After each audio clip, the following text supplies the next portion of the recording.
With 3, what are the long-term results of those actions or circumstances? Oh, good job to stick with it. Stick with Global 5. Okay, come on, man, work. 27. Okay, 27.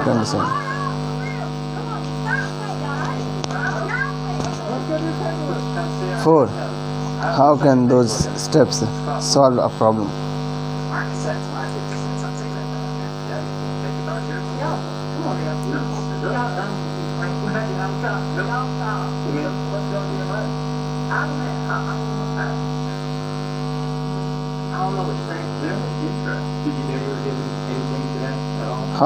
How can those steps solve a problem that your speech will address? When I transitioned from performing stand-up comedy to teaching, I was overwhelmed with fear. How could I teach someone how to be funny?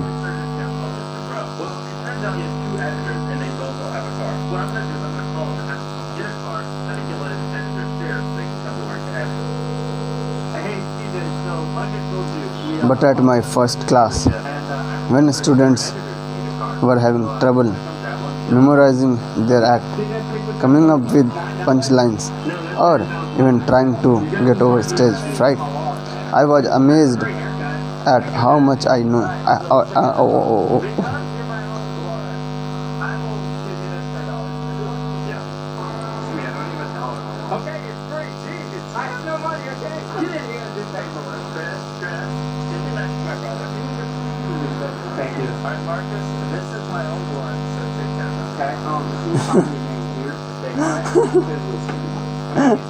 This is my own blood.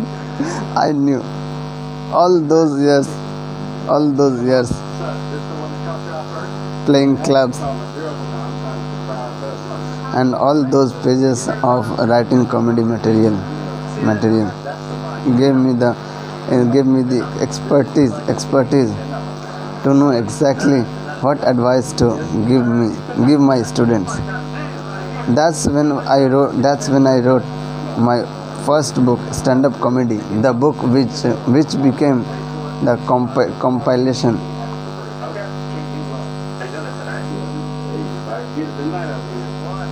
compilation of those solutions and action steps I developed on the fly for comics. You know a lot more than you think from living your life, from doing your job. You have become an expert, and you are capable of passing that knowledge on to others. Okay.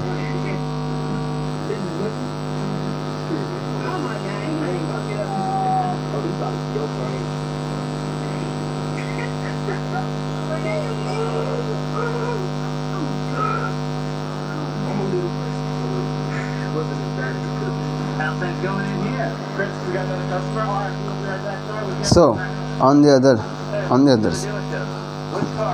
you know a lot more than you think from living your life, from doing your job. You have become an expert, and you are capable of passing that knowledge on to others. Remember, you are not expected to solve all problems. Yeah.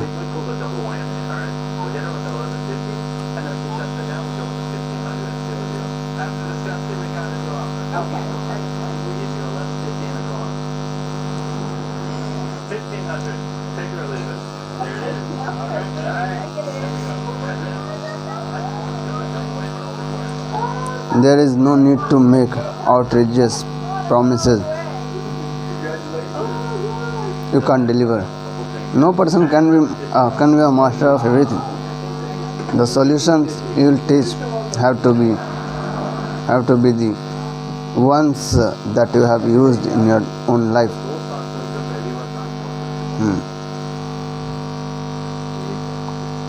In your own life, and they have to work. This is where you walk your talk. Yeah.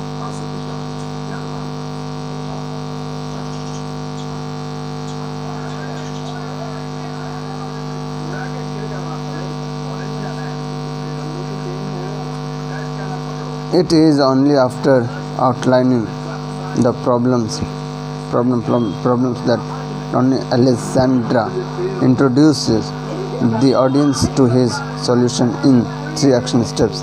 He tells them, Alexandra. Do you remember we bought a car with Denny? That was a long time ago. Man, I wish I had a new car. I got a new car. Do you still like that car? Yeah. You need another car. Yeah. Chris, we have another. Okay, it is only after outlining the problems that Tony Alexandra introduces the audience to his solution in 3 action steps. He tells them, $0 free. Thanks for the long day. I don't want to get ripped off. I think we hit him with the $300. I look forward to our business starting together. Okay, $300. Take it or leave it. Like you're giving me $300? Yeah, the drive off the lot. Then you get paid $300. That'd just be silly. I'm sweating.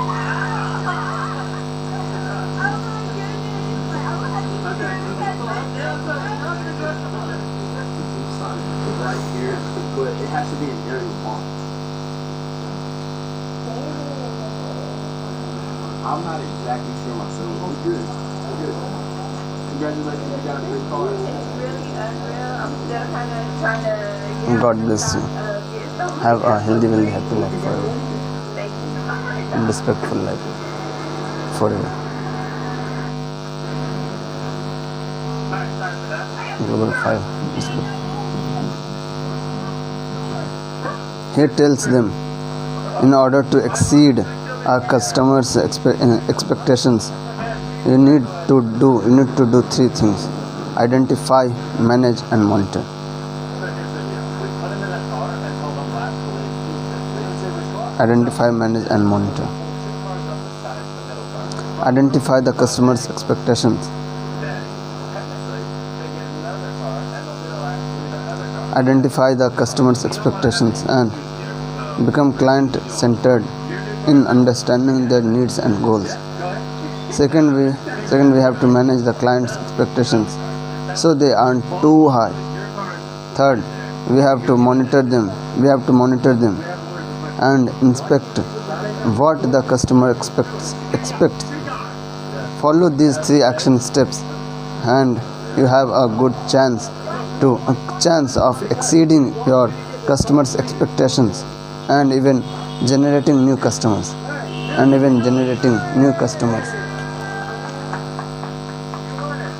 congratulations. You can drive off with a brand new car. Enjoy. This is your car. I don't care how you get in it. I just want you to know this is your car. That means you lost. So we keep this one. Oh, confident. This is my car. Alright, well, yep, you're right. This is actually yours. So enjoy it. But you really thought you were going to lose the car.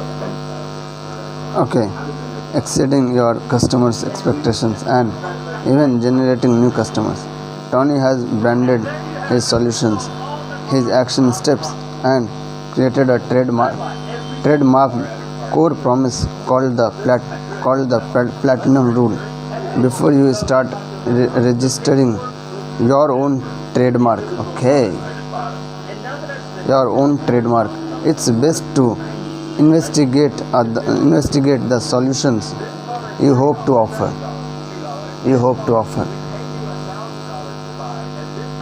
Exercise: putting your fix on their problem.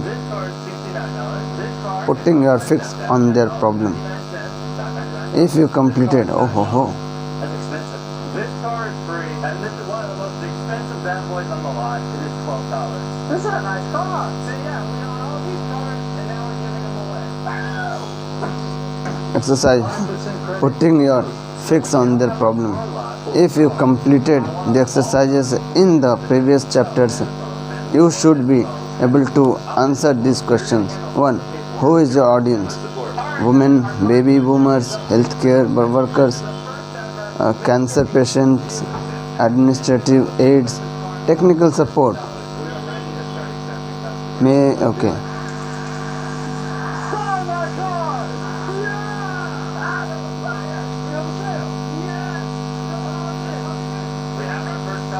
Technical support. Okay. 2.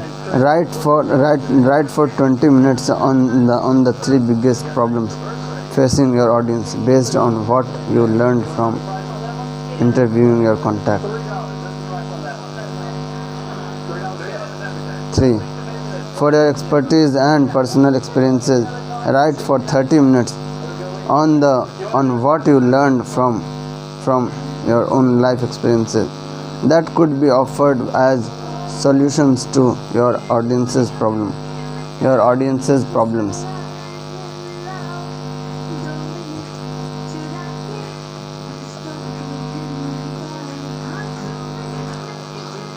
4.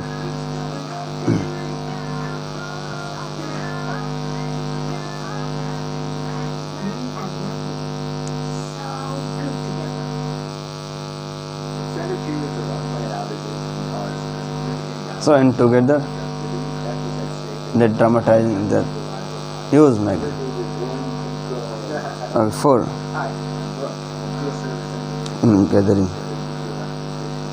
4. Looking at what you wrote, brainstorm 5 to 10 possible actions that could be taken to achieve these solutions, such as remove clutter or express your appreciation. Don't go into detail. Write these details in 2 or 3 word statements. 5.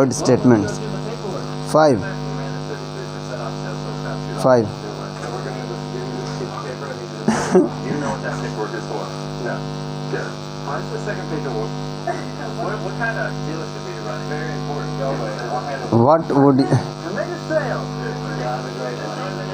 And there we go. Bye. Chris, that was your first sale. I did it. What would be the result of enacting those 5 to 10 possible steps? Less negativity, better sales, healthier eating habits. Ultimately, what is the goal and how does it relate to the big 3?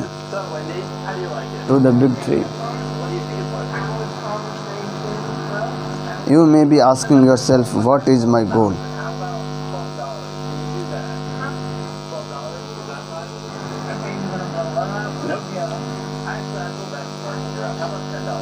As you sift through the reams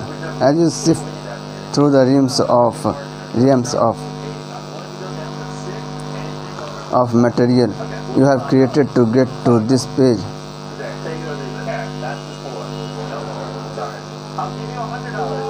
it may seem as if you have a gobbledygook of essays, stories and messages, but look again.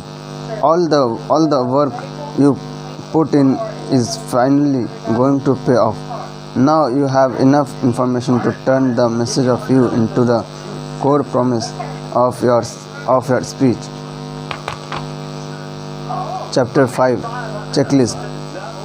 Research the problem by interviewing someone in the field that I will be speaking to. Created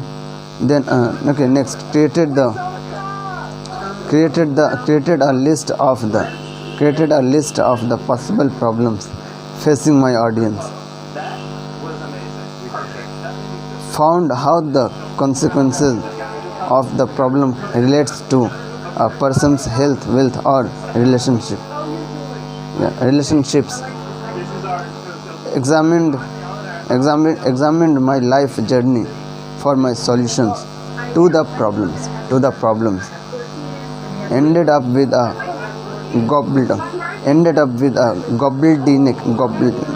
gobbledygook of essays, stories and messages.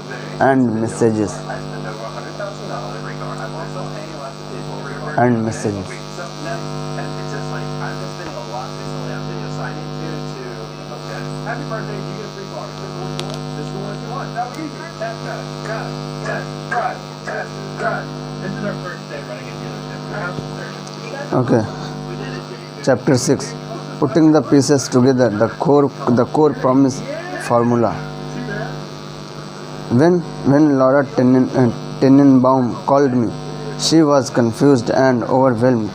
Her head was spinning no, around, not around.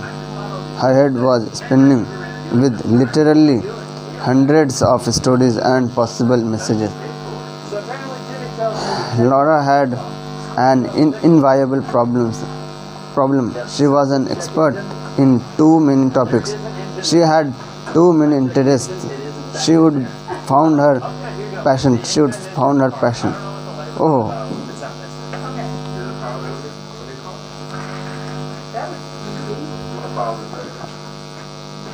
high five, high five, There's three people walking up right global now. five, high five. So we're gonna Oh. do it the last of this challenge. Why not?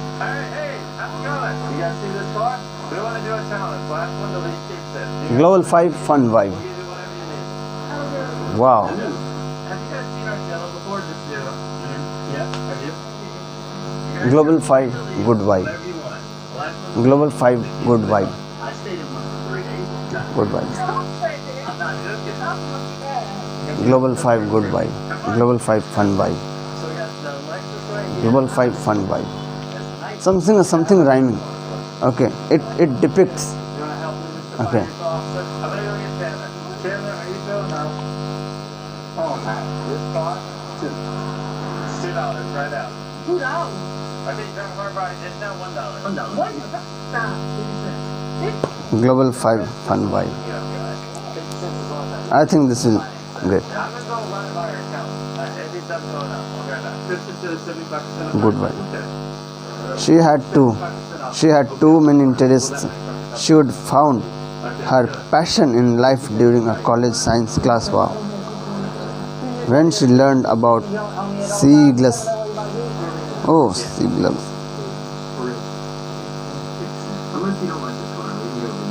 Global. Chandler's going up. He's sick. Okay. Bye, Chandler. It's all these low prices we're giving. They're making him sick. Our other salesman is out doing the challenge. We're losing employees like flies. I need you to clear this lot pronto. Make it free. You can keep the Good vibe. Good vibe.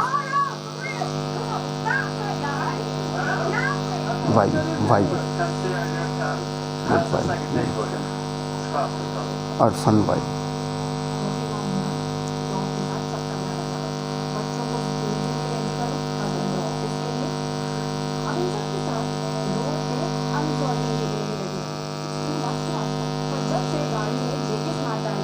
Global 5 fun vibe.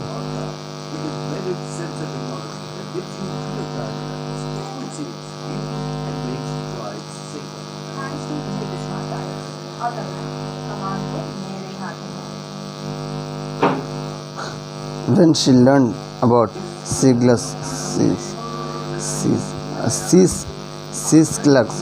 slugs. Sorry.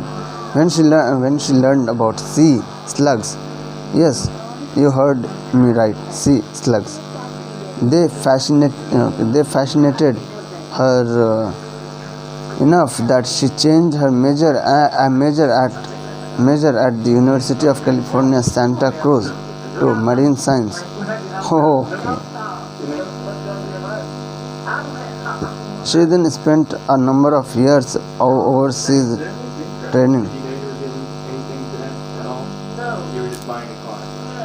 Okay. She then spent a number of years overseas teaching scuba diving before landing a job as an adjunct professor at Glendale Community College. Then went on to become a communication and education specialist at NASA's Jet Propulsion Laboratory in their Earth and Climate Communication Division. Laura was frozen in place, unable to focus on formulate a core promise. She had assumed that writing her core promise would be just as straightforward a process as putting together a resume. It wasn't.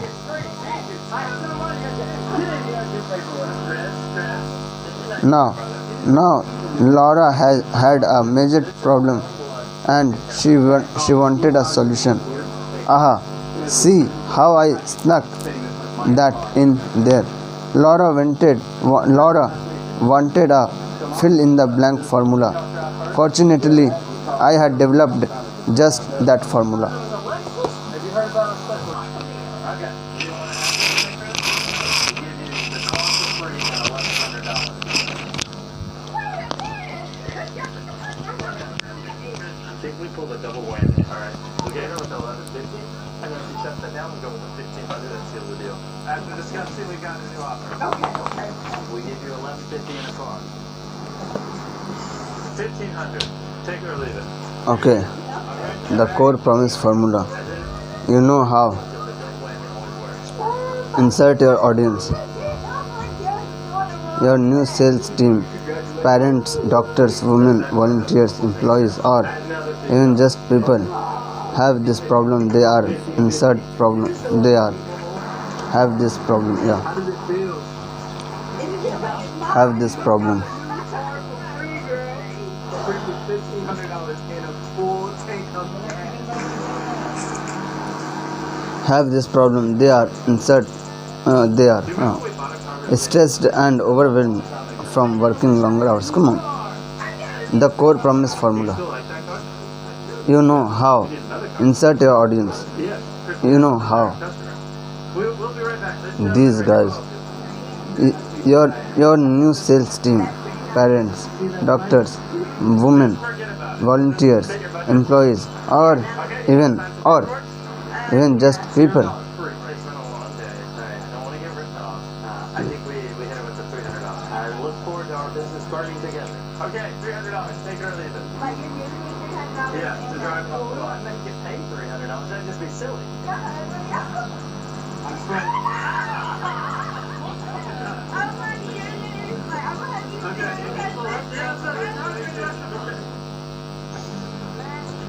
Have this problem. They are insert problem. Stressed and overwhelmed from working longer hours, facing emotional burnout, working on the oncology ward, aren't attracting new clients. Oh, can't get customers to their website, have too much paperwork, don't have a retirement plan, and are going to end up broke. From my experiences, insert professional experience, working 15 years in HR, flying to the moon, headlining comedy clubs, working at the IRS, God bless you. As well as what I learned from insert personal experiences, surviving my own teenager, surviving third degree, My mom is going to kill me if you get hurt. describing surviving my own teenager, surviving third degree burns over 80% of my body, struggling with dyslexia, successfully changing careers at 50 years old. I show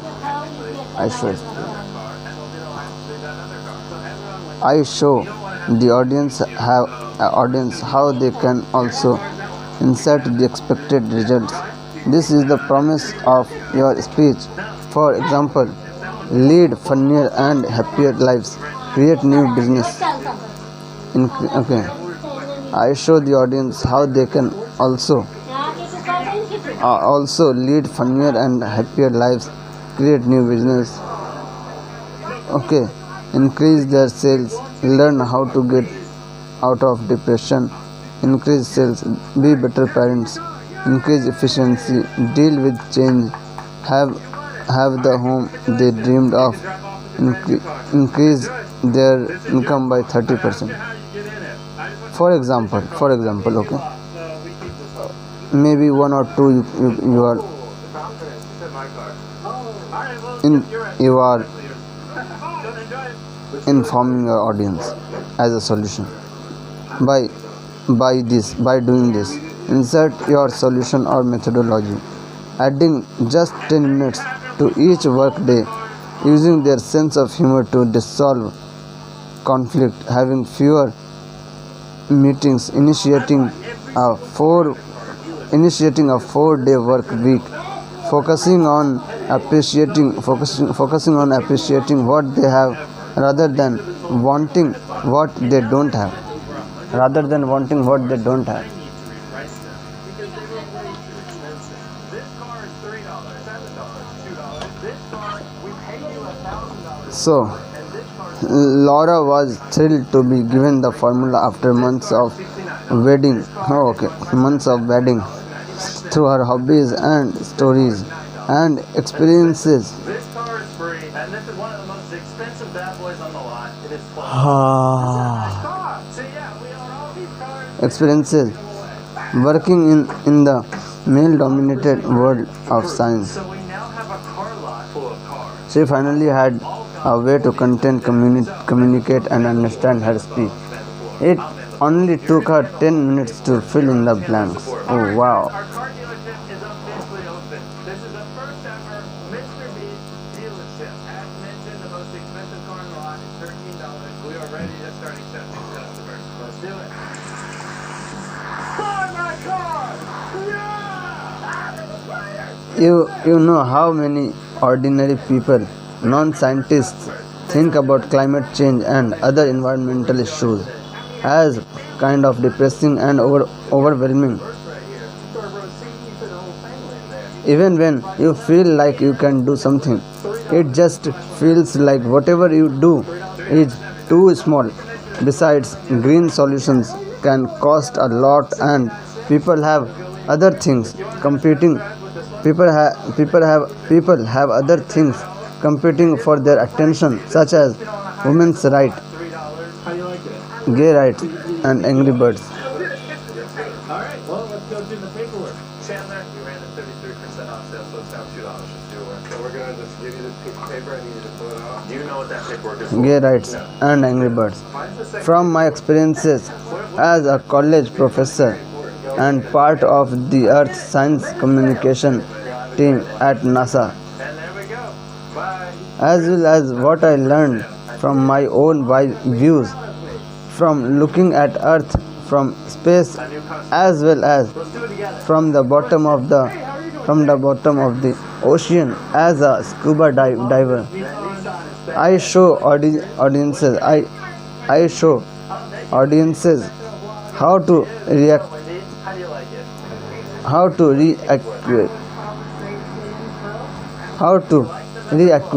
to reacquaint themselves with the thrill of science and feel that they can make a difference by rekindling their love affair with planet Earth and appreciating the wonder that is right here under our feet at all times. Okay, your turn.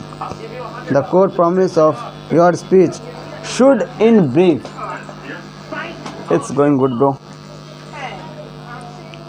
Should, in brief, reflect the logical step-by-step outline of your entire speech. If any of the 6 components are missing, your speech won't work. Let's review the steps. Of your core promise to make sure that each is structurally sound. Before you begin writing a speech, ask yourself these questions about each section. Audience. Do you qualify to speak to your audience? Will your credentials mean something to your chosen audience? Do you already have a personal connection to a group or audience because you work for the organization? Okay. कुछ हो गया तो कुछ नहीं lifetime warranty में engine cover है ना? Of course. Drivetrain or action? मेरी माँ और transmission automatic Global 5. Ready? One, change. All cover इतनी गारंटी तो नई गाड़ी में भी नहीं मिलती चल, लेने वाला promise. God's ready for lifetime warranty. ऐसा वैसा नहीं, mother promise. It's the sweat. I'm not crying. Is there an association you belong to? Do you understand the needs of your audience? Can your audience relate to you? Well, Can you identify your audience? That was amazing. Problems. Are the problems you are tackling authentic and relevant to the organization? Are they backed up by interviews that you have done? Are they timely? Are they dire? Do they relate to the big three: health, wealth, and relationships? Your credentials. Do you have relevant professional credentials that qualify you to solve? This video, I spent over $100,000. That qualify you to solve. So, and it's just like, I've been spending a lot recently on video, so I need साहिल है ना, Okay. Happy birthday. साहिल का पापा हमने पूछे तो कौन है school में एडमिशन किया, हम बोले जोसेफ डेविड। हमसे पूछे कितना है तो उनको लगा, बोले कि कौन भैया कराए, तो बोले हाँ, बोले कि घर जाके भैया से बात कराना एक बार हमको, और हमको हम साहिल को भी हमने नहीं करा देंगे तुम्हारा, तो कल करें तो बात करते उसको बता दे क्या क्या इसको वो नंबर दे दो, तेरा पास है तो महिला को दिए थे. To be fair, I can follow these cars today. And I never ran a dealership. We're back at the Chief dealership. What's Qualify you to solve the Jimmy tells me the check engine light's on. Let's crank her to up. solve the specific problems you have stated. Engine? If not, start the process over again to find the audience and the problems you qualify to solve. Your personal experience. Have you personally had to deal with the problems you have stated? Have you overcome them?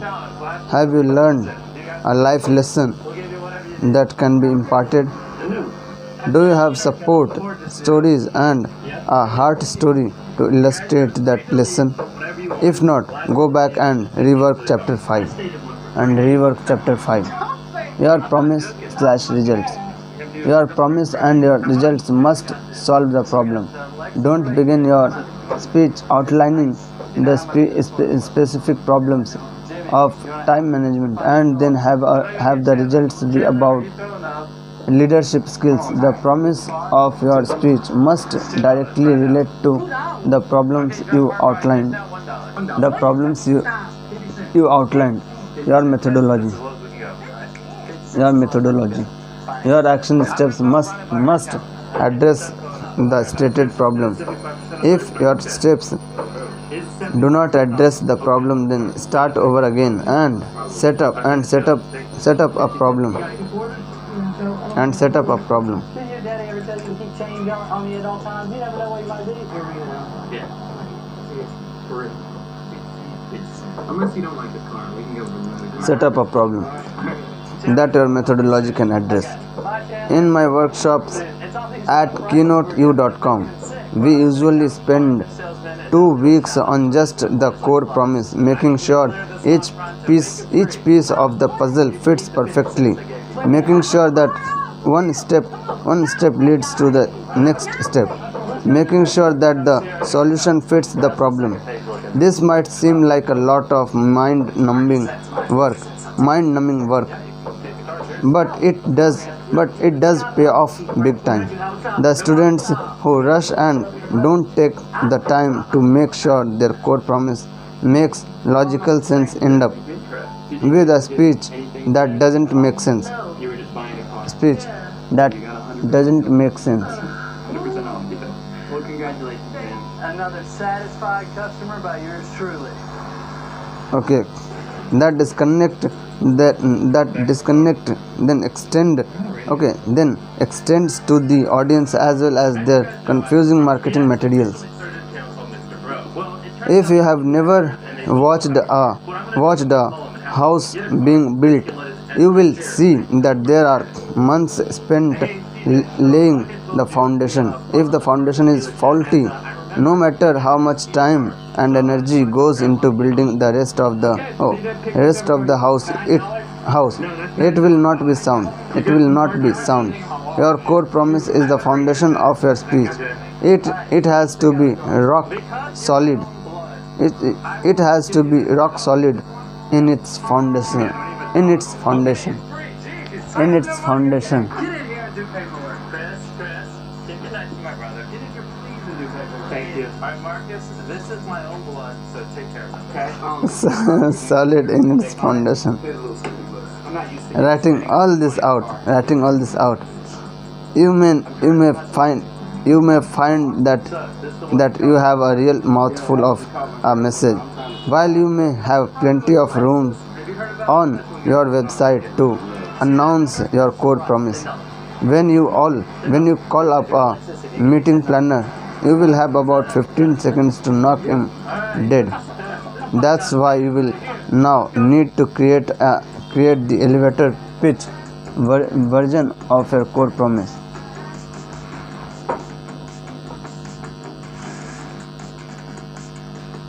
Elevator pitch.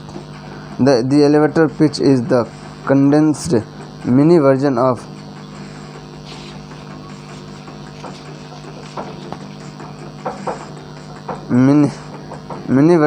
the above formula.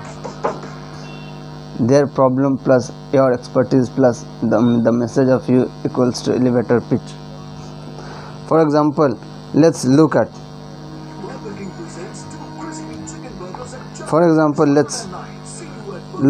speaking student Tracy Suttle's elevator pitch. Their problem: do you ever lose a sale and you don't know why? Okay. Can't be loved. Are you doing it tonight? Well, as long as you're getting Your expertise from my 15 years experience in sales training, where I have improved sales as much as 85%. As much as 85%. 27. The message of you: I am going to show you how to navigate beyond your sales script to personalize your sales approach. 2 in 10. It means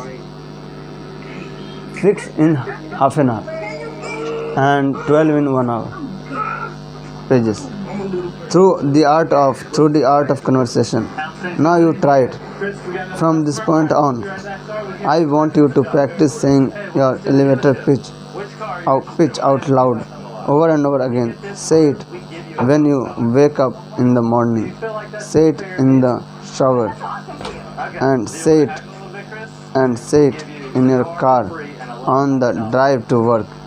As you say it to people, it will evolve. It will evolve. No, don't do this. Don't do this. 1,500. Take her or leave it. There it is. My God, baby. लेका Hey, come on, go. No, don't do this anything. अरे धोना पड़ेगा मेरे को, समझ आता. no problem sir No, just go. try to go. No, that is Messi, man. no it's not That is not Ronaldo. Don't do this. Hey, no.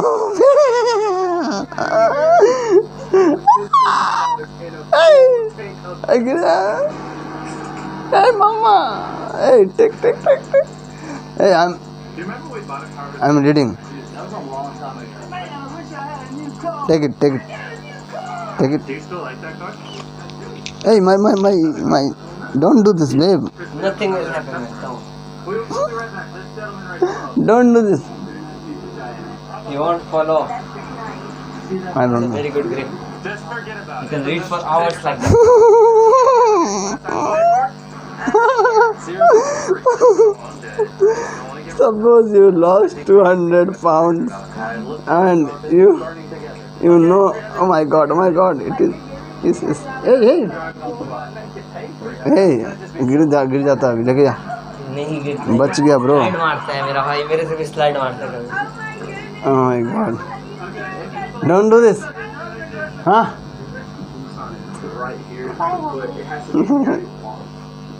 Okay, मत नहीं, बस हो गया, नहीं। Congratulations, you got a good car. God bless you. Okay. Get out of the shock of getting something like that for free. Well, congratulations. Thank you. Oh my God. Suppose you lost 200 pounds and you now talk about how to lose weight. Even if you hate to diet, hate to exercise, and have a slow metabolism, among the words you would write down would be lose weight, hate diet, exercise, slow and metabolism. 2. Now write all the words associated with your solution. Technically, they get another car, and they'll be the last to leave Now another car. write all the words You don't want to have associated with your solution. to give you all the car. Your new car is that one. You can have it. Associated with your solution. 3. Expand your list of words by using a Right there. You can thesaurus to find even more words with the same or similar meaning, synonyms. For example, if I look up the word diet, I get watch your weight reduce, starve yourself fast, etc. 4. Add your new words plus variations like starving or starve. 5. Now try arranging words into snappy titles using one or more of these title tips. Yep, you're right. This is actually yours. Modify familiar phrases and expressions so that they are relevant to your topic in the title, i.e. the cure for the common brand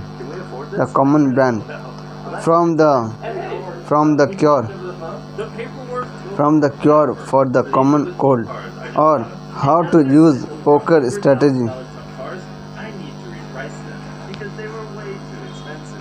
This car is $3, $7, $2. This car we pay you $1,000 to buy, and this car is $4.20. Do not get it confused. That's a great price. This car is $69. This car is going to my stepdad. $10.99, not $99. This car is $9. That's expensive. This car is free, and this is one of the most expensive bad boys on the lot. Yeah. It's $12. This is a nice car. So yeah, we don't If that thing is if that thing is not appreciating, means if that thing is not showing or encouraging, yes, You're on Chandler support. Uh, Alright guys, our car dealership is up fighting. open. This is the first ever Mr. Beast dealership. Yes, As mentioned, fighting. the expensive car in the lot is $13. We are ready to start accepting customers. Let's do it. and what? Chaos is fighting chaos, and what? We have our first customers. Hey, Theft. my name's Chris. Okay. Disrespect. If that thing is not doing this, We got a nice traverse. I must appreciate this. It's okay if that is little messy. The price on that one? Okay. Let's look at the window. $3. That's the price Yeah. on that one. If that thing is not Before you commit to this, Friends. some of the other cars? Yeah, really, just take a look at the other cars. 69 cents. how to use poker strategy You want to do a test to drive with this? have a winning hand in life. From a winning hand. Pricey. This is, on the higher end of the lot, $3. Use from problem and to solution. All right, well, let's So do the paperwork. so that Chandler, it illustrates. We're gonna just give you Okay. this piece of paper. I need you to fill Use out. from You know what that paper problem is for. and to solution. Good. Find So the that same illustrates the change your speech will make, i.e. from confrontation to communication. And now Mention your qualifications to speak on your topic in the title. From Homeless to Harvard is written by a woman who did exactly what the title implies. What the title implies. Use numbers or steps in your title. Use numbers or steps in your title. 4 easy steps to sell your writing. Doing so makes a difficult problem seem more manageable. Identify your target market in your presentation title. Management strategies for real estate agents. This title makes your speech more appealing to realtors than a general management speech or anyone and everyone. When starting out, it's a good idea to narrow your. It's a good idea. Well, they want me to take this car and they're going to give me $100 to take this car. You want the car? Alright, fine. We'll give you $100 as well. Okay, yeah, good idea. Global 5, good idea.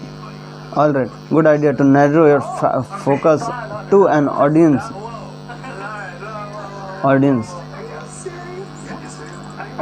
that you have access to. Then as you grow in popularity, you can make your title more general. We give you plus the car. Look to magazine covers to find good titles that have sizzle.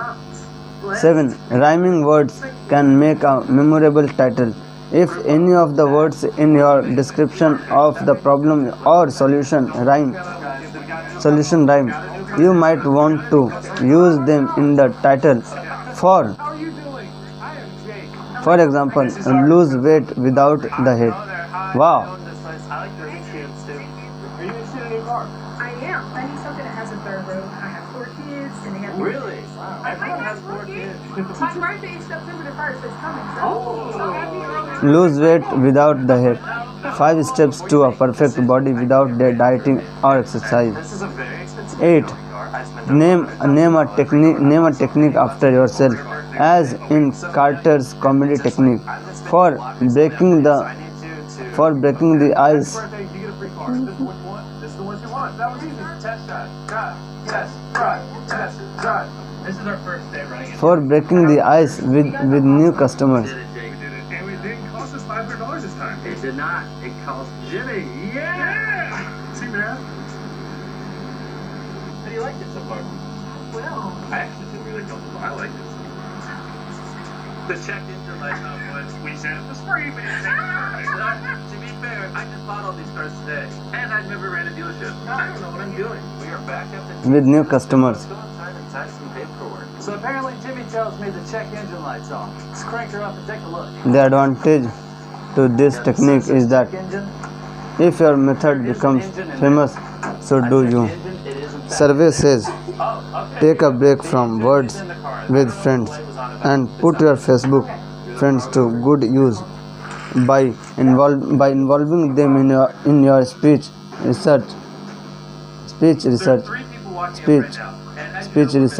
Use a Facebook or Twitter survey to get instant feedback on the possible titles of your speech. Consider it a good title. When a friend comments, great title, perfect for my company. Let me see if you can speak at our next meeting. We have new customers approaching. Have fun. Once you have a few ideas for titles, Do you know how much this car was? No, I don't. Jimmy, you want once you have a few ideas for titles, Google the best one to make. Okay, once you have few ideas for titles, Google the best ones to make sure that nobody else is using the same title. 50 cents is the only time you get. Using the same titles. I'm gonna go run it by our accountant. If he's not going up, I'll be right Okay. back. Chris just did a Find 5 people. Okay. It's 75% off. Okay, on one of the cars. Will that bankrupt the company?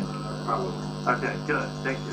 50 cents. You got 2 quarters? Find 5 people who resemble your target audience in terms of demographics and other characteristics. For example, if your search is called retire in style, 5 steps to stop working and start living, Our other salesman is out doing a challenge. We're losing employees like flies. then your 50-year-old uncle can give you a much more valuable opinion. Much more valuable opinion. 50-year-old Come see our new account. How's the second page looking? opinion than your teenage skateboarder's cousin. Have them rank the title. Have them rank the title you're considering from best to worst. Choose your title and write it. Choose your title and write it in your notes. Chapter 6 Checklist.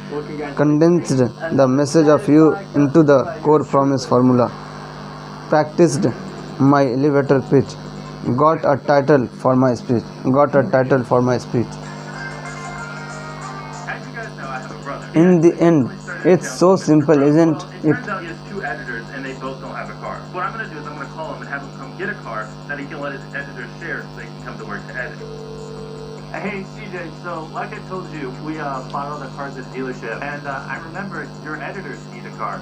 So you want to come grab one to give them? Okay, CJ. It all boils down to a few powerful sentences that somehow manage to convey all the writing you did about yourself, your audience, and your expertise.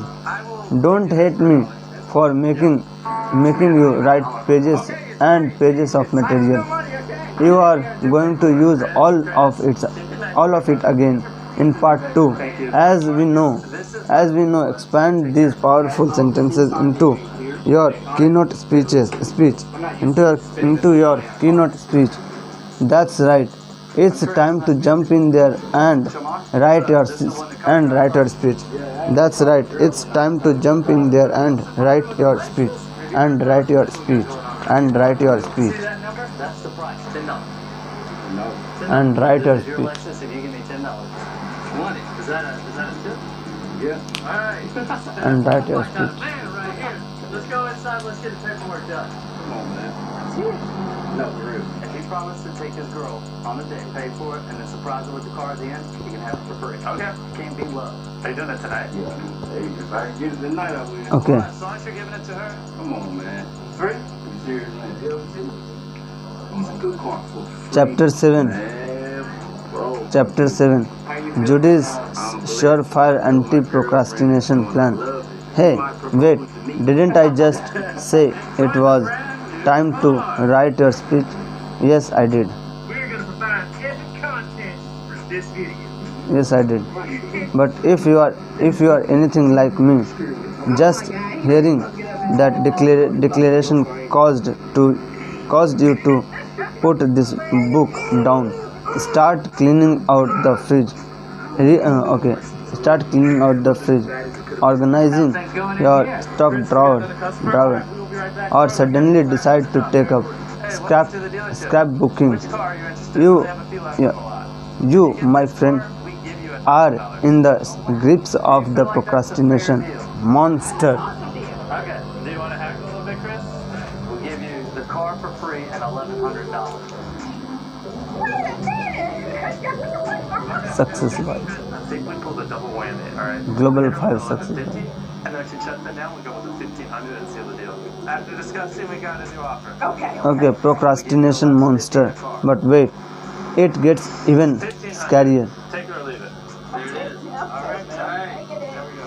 And then I told But wait, it gets even scarier. You are going to book your first speaking gig now. Before you have written your speech, you might now be wondering if I'm writing while inebriated. I'm not. At least not today. But with that said, drunk or not, I know for certain that you will not complete writing your speech unless you have a speaking gig waiting for you on your calendar. You need another car. How do I know this? Because speaking is scary, and most people, i.e., anyone with a brain, avoid things that scare them. A survey taken by USA Today found that the number one fear people share is public speaking. The number two fear is the fear of dying. This means people would rather their parachute not open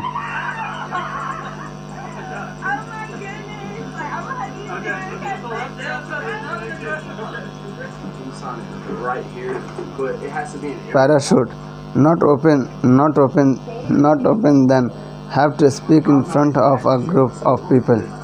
To quote Jerry Seinfeld, like kids. They are like kids. Jerry Seinfeld. That means that at a funeral people would prefer to be the guy in the box than the guy giving the sermon. Then the guy giving the sermon. So here's the deal. Need help? Go to keynoteu.com for your own personal speaking tutor. There are the people such as, oh, let me think, everyone who. And we'll be the last to leave that other car. So everyone wins a car. We don't want to have any losers here, so we're just going to give you all a car. Google Here's 5 your love car by. number. You can have it. How? Google 5 love by. No, you can get on the car. No, you can get on the car. It's that one's your car. Well, also, your Okay, car- who find writing even scarier than speaking. Most of my new coaching clients are speakers who have a gig scheduled within a few days, and they are like Chastity from chapter 1 of this book. In a state of panic, they have to put off writing their speech until the very last moment, and they call me begging for help to avoid the humiliation of failure. Fear itself isn't the problem, it's the way you deal with it or don't deal with it. That is the problem. You might not even be aware how often actions and decisions are solely based on fear. For instance, you might not go to a party because you are frightened. Because you are frightened to go alone. But you tell yourself, I'm too tired. I have a big day tomorrow. Probably just the same way you skipped the harder exercises in this book thinking you would get back to them. If you are like most wannabe creative types, your storage area is filled with unfinished screenplays, slides, and photos that you will someday scan and organize, and journals filled with great ideas. Maybe you excitedly start a project, but when it takes too much time, too much energy, you bail. You want the immediate rewards, whether it is money or applause. You want some sort of appreciation for the hard work. Your inner critic kicks in. You are not really good at this. What makes you think you can tell others what to do with their life? You don't really know what to do with yours. This is when 90% of people give up. Starting is easy, finishing is hard. Most of us are all good starters, but there are fewer of us at the finish line. We are sprinters rather than marathon runners. Here is the thing. Successful people finish stuff. right?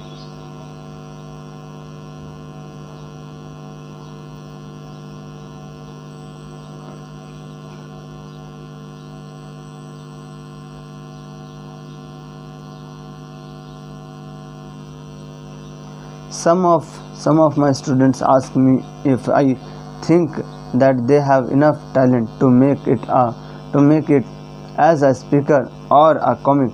The problem is that it's not talent that makes a speaker successful. I have watched so many amazingly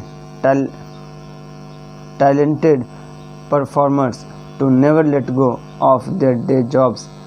Meanwhile, I have seen less talented people go on to fame and fortune. You can make your own list on that one. So what do those people have that is more important than talent? They have persistence, the will to keep going when fear tells them stop. There are a lot of people who want to be successful, but fewer who are willing to do what it takes. They make the time to work on their speeches, even if their lives are busy and stressed.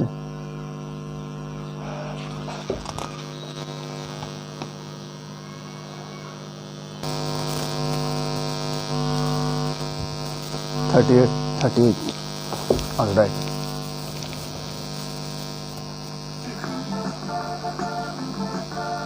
I made it to the second floor. They have a glasses store. There's a massage spa. There's a furniture store, and a lot of stores that Okay. are sort of closed, like a lot of lots.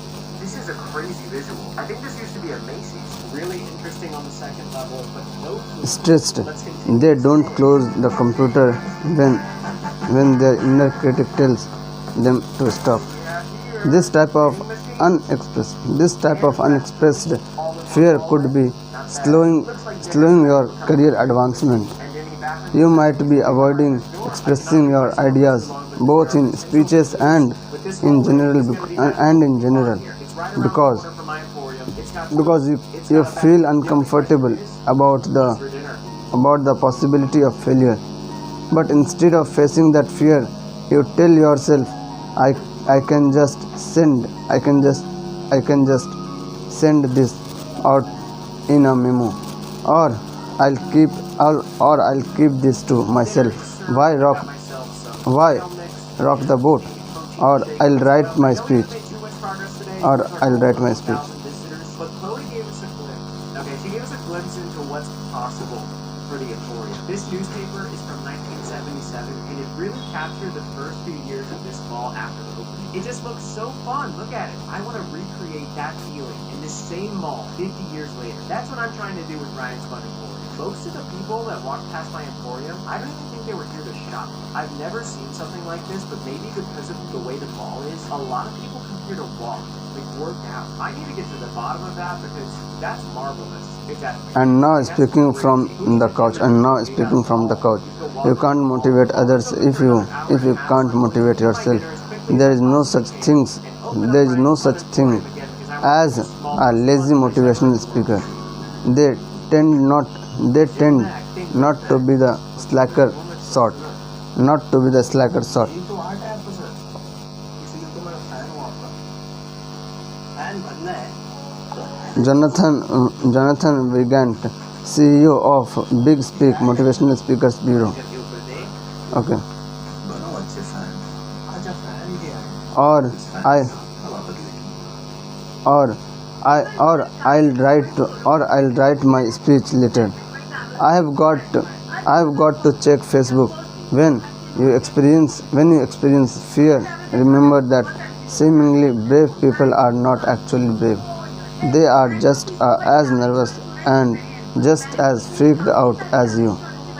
What distinguishes the seemingly brave from the clearly fearful is that the brave ones act despite their fear. Despite their fear. They don't allow fear to stop them, and neither should you. And neither should you.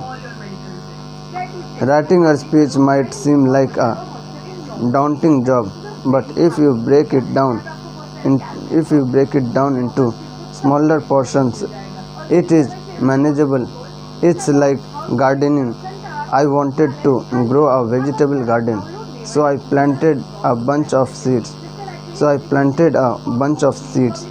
When they all started to grow, I got overwhelmed, and a friend told me to break the garden down into small squares.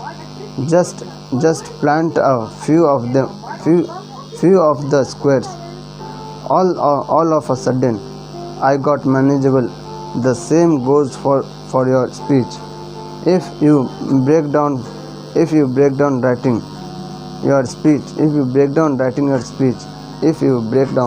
writing your speech into 6 segments, it becomes easier to handle. That's why in part 2 we take it section by section. Now, the reason people plant a garden is because they want and or need to eat what they have grown. Hunger is pretty good motivation. You need an equally compelling reason to finish writing your speech. Booking your first gig will be that motivation. More scared than I expected. And there's a cotton candy machine beckoning me to eat processed sugar just before bed.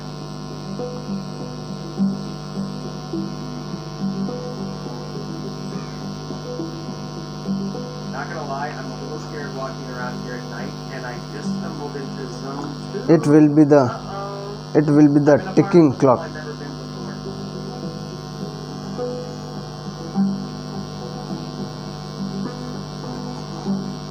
It will be the ticking clock in the back of your brain as you obsessively update your Facebook There are page. so many places to sit. Oh, sugar wings and things. That sounds good. I know what I'm eating tomorrow.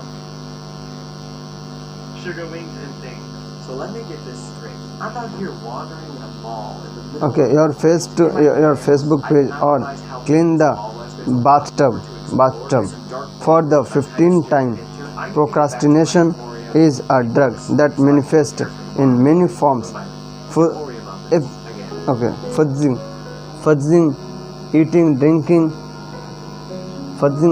drinking, catching up on that CSI Miami marathon, or even actual drugs. When I'm supposed to write, I find so many excuses to delay my process. I will obsessively look for ideas in the refrigerator, eat tons of snacks, have a glass of wine, and by 8 p.m.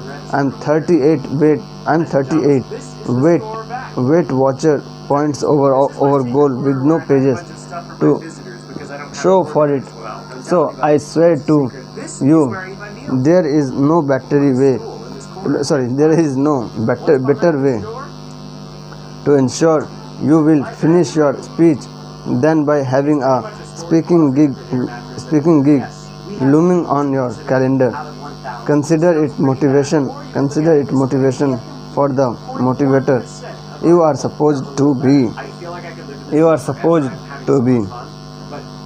The first gig you will book will be a freebie, even though there are thousands of companies who want to hire and pay outside speakers to educate, inspire and motivate their audience.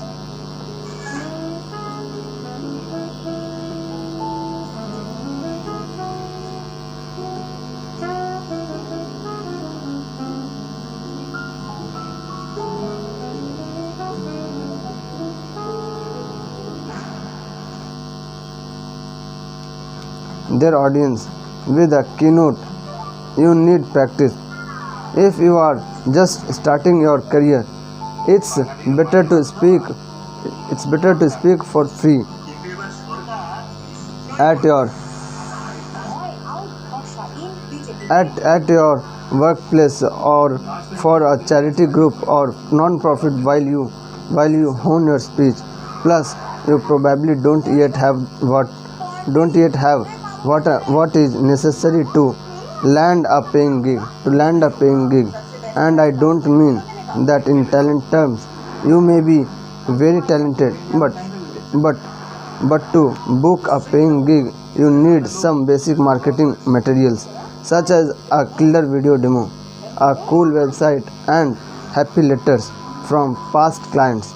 I discuss this further in part 3.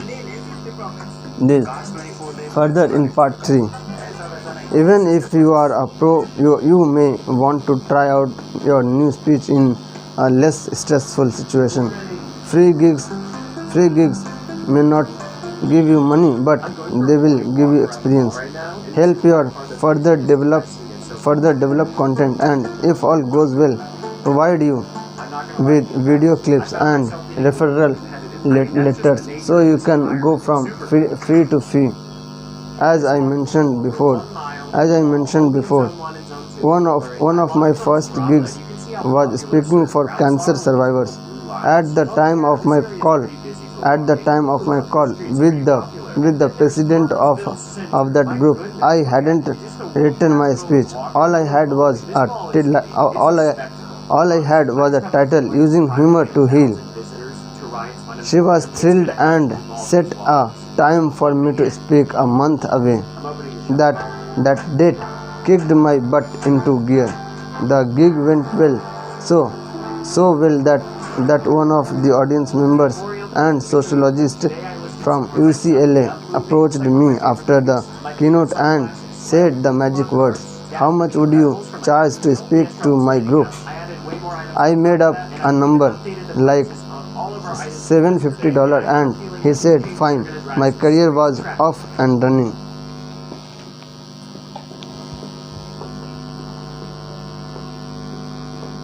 I think I need to update my marketing. Marketing update.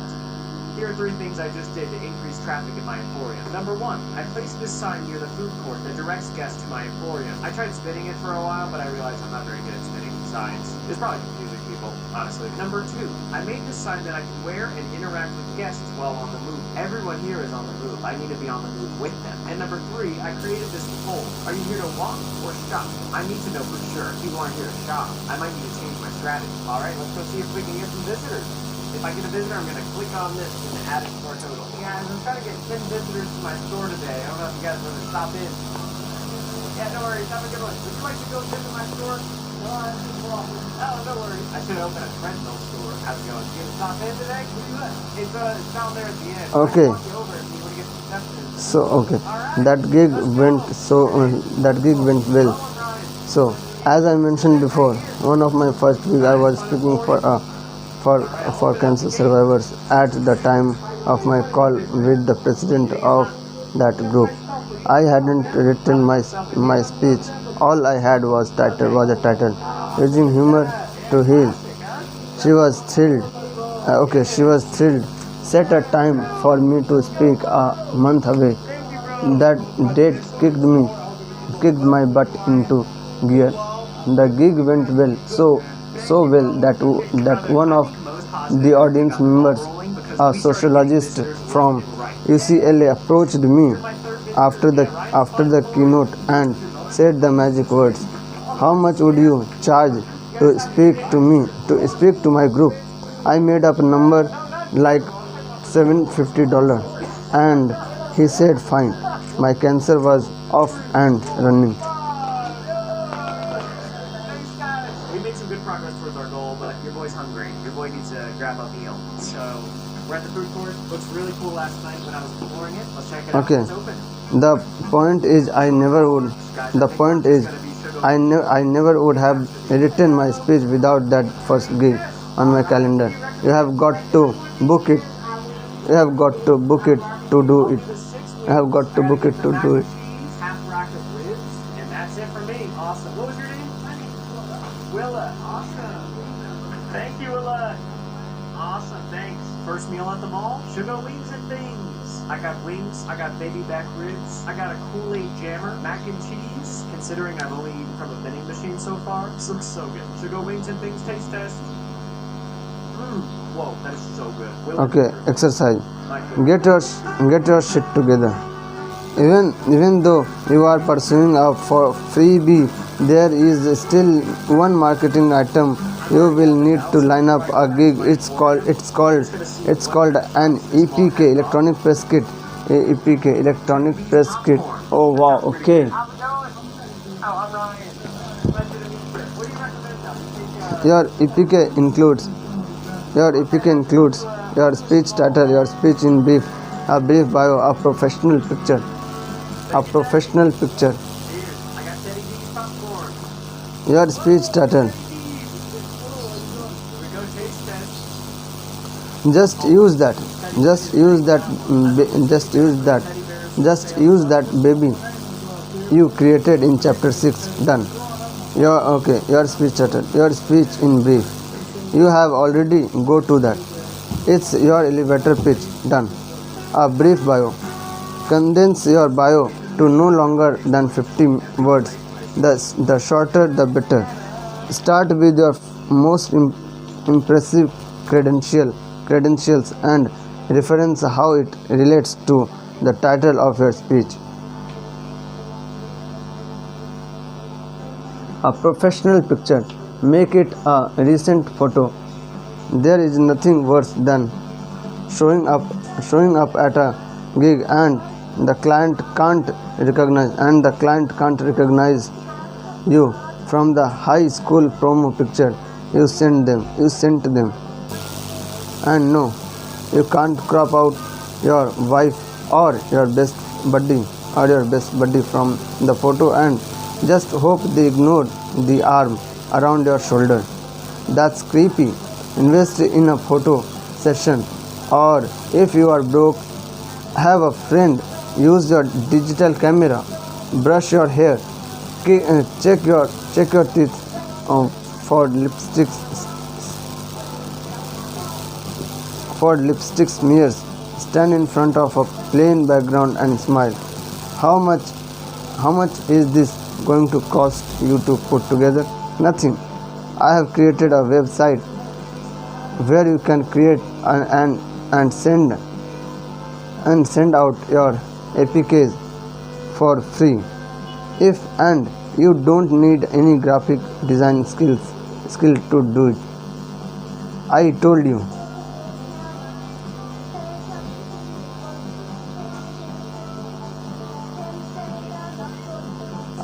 you I'm coming.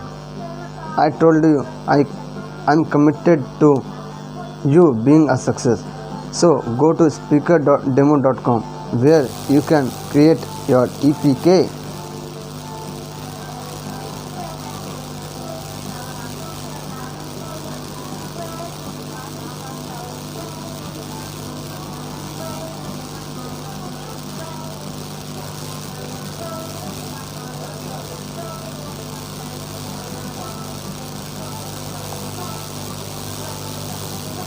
Speaking ops within your profession. One of my speaking students is a nurse and found plenty of opportunities associated with her profession. Nurses can speak at nursing association meetings, local association chapter meetings, nursing schools, drug rep dinners, vendor expos, health fairs, hospitals, clinics, CEU education days, National Nurses Week, and staff orientations at hospitals, annual conventions, staff health programs, and more. Staff health programs.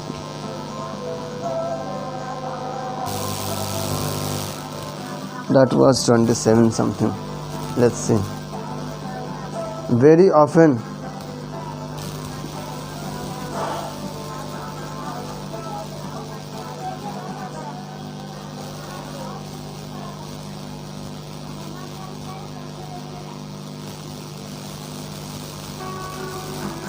Looks like there's a Okay, very often your workplace is a bonanza. I'm open. I'm open.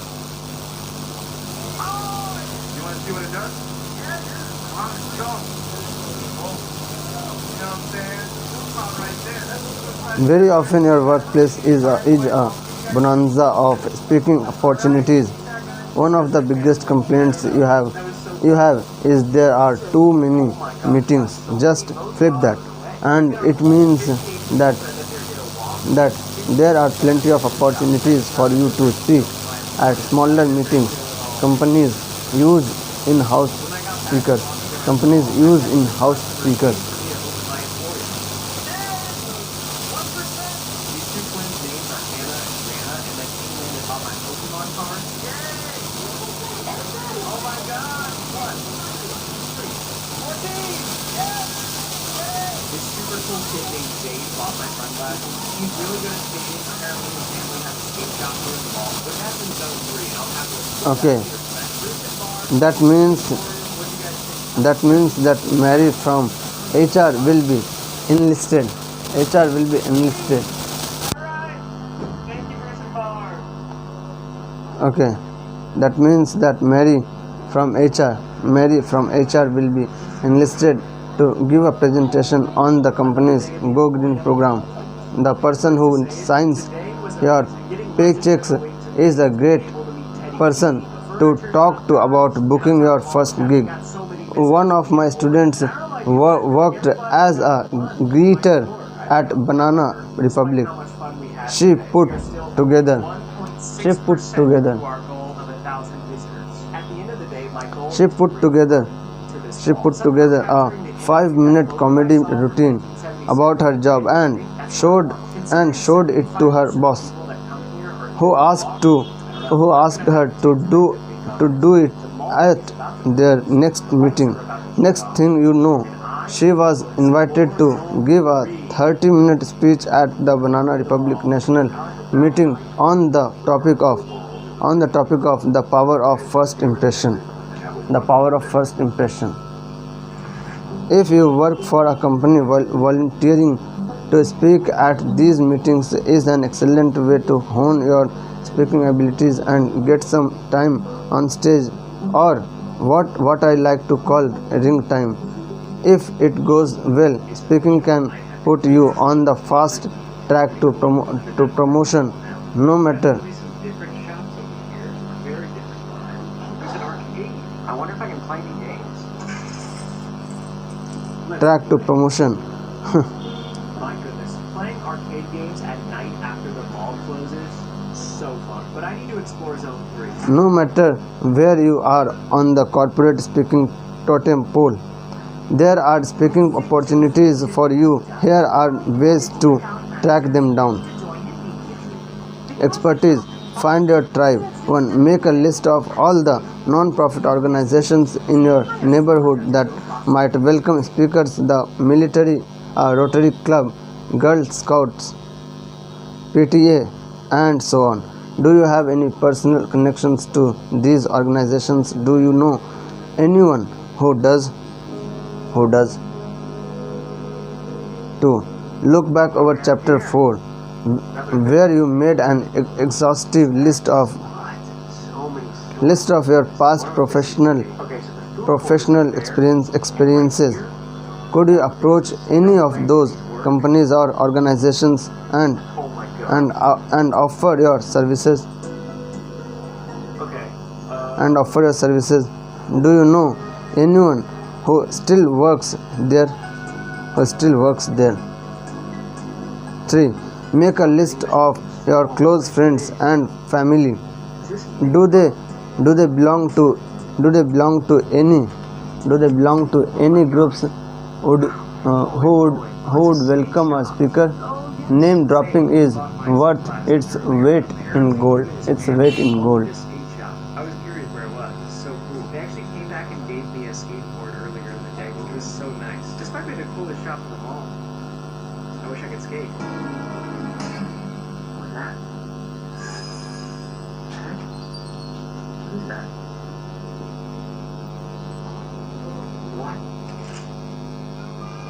Joyride? Ha! I put that there. That was a prank. This is my candy Joyride. We have sour strips, watermelon wedges, gummy worms, cherry ropes, and so much more. Joyride candy is different from other candy. It's not packed with sugar, it has no fake colors, no junk ingredients, and it still tastes so yummy. Imagine if every mall had Joyride, or if every vending machine had Joyride. It would be a happier world. Shout out to all the Joyride runners getting Joyrides all over America. So many different stores. It is truly a movement. You are all amazing. We are changing the way the world eats candy. Also, if you're watching this video before the new year, you can go to Target to get our holiday Joyride. candy. It's in the holiday section. It's so fun and yummy. No sugar, And if you no get fake Joyride, colors. Be sure to take a picture and tag me so you can be in one of my videos. Something And like still this. taste good. Late night snacking complete. Let's go back to Okay. the story. 3. Make a list of your close friends and family. Do they belong to any groups who would welcome a speaker? Name dropping is worth its weight in gold. 4. Remember that list of topics In all you seriousness, brainstormed this right here, 16, in chapter 4. I'm grateful for my Google your bookable topics and make a list of organizations The results that pop up in your search. to incorporate walking. Yeah, become very good in it, become master in it, become very expert in it. Okay, in these areas. And it requires obsession. Okay, and then you will get time to do something. You know what I mean? So yeah, Good morning. give yourself That fully time of the day, it's time for my morning from walk. artist The mall to is open, the conditions are fantastic. little company. Walk. Okay, This is fun. of Global 5 We got Fun some Vibe. votes since last night. 68 to 19. Okay, or Global 5 Good Vibe. Yesterday I Yes. walked 1 mile, and today I walked Good 2 vibe will miles. be okay. It was just so fun. I didn't want to stop walking. Good vibe I will hit be the okay. height. Good vibe will Since be last okay. Good night, vibe will I be have okay. developed a plan that I think Again, will good vibe seriously will be okay. Good vibe will be gear okay. some It value means for you. 5 times I But more said. importantly, 5 times I said. accomplishing my ultimate Wow. mission of making 5, this yeah. mall super All for 5. Oh, 5 research. Here I am. Wow, great. 5 year life. It is Me officially all. day 3 of Ryan's Fun Emporium. Yay! I just took some time to Me, add some then items all to and my forever. crate. Wow, Listed wow. them for sale. I'm selling my Hot Wheels, my childhood blanket, a Pokemon Great. figurine, and I'm even selling some Joyride at the tech stand. If you didn't notice, everything is now 5. Research your Facebook friends. every item. And I Look under their likes section I know this is my old section stuff, but I don't to really see if they are affiliated with selling these items isn't even my plan. affiliated. It's trying to be a fake. Okay, their likes section to see if they are affiliated with their non-profit. Look at their profession / career ticker career ticker and take notes on who works where. Make the call. So what if I organize Oh, make the call. I find that hundreds of flyers making calls nothing this on my behalf. collaborate with Make the call. Making calls on my behalf. They hand out free samples that are fun, effectively making it the most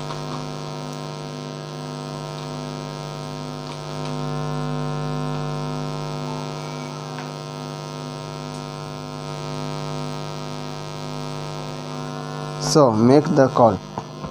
I find that making calls on my behalf is harder than giving the speech. This is where now obsession may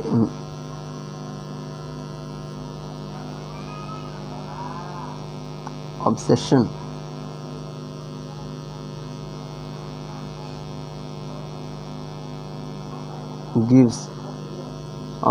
gives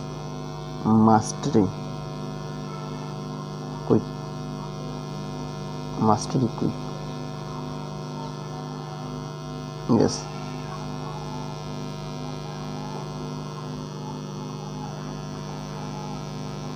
obsession gives mastery quick. Obsession gives mastery. Quick.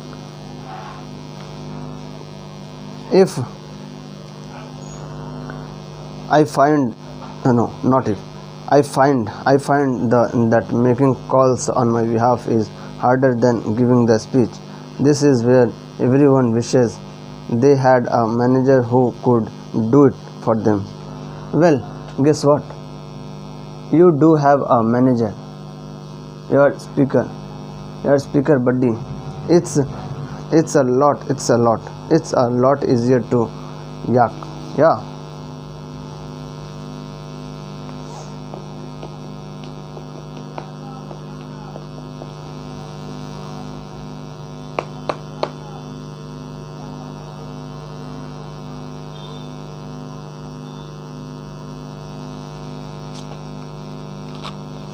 It's a lot easier to yak about how great someone else is. Wow. When I'm coaching my students, I get them a free gig and they can do a test run off their speech. It's so much easier to call up a school or a business and tout the benefits of my students' speech rather than bragging about myself. Actually, early in my stand-up career, I didn't have an agent, so I created a character called Pam Killer, and I made call pretending to be her. Okay, this worked for a while until a comedy club owner wanted to meet up with her, and I got awkward. Oh my god. And I got awkward. Don't worry, neither you nor your buddy needs to be a shark to book these gigs. You just have to know what to do and say to sound like a pro. Yes. You have to know how to cold call a client.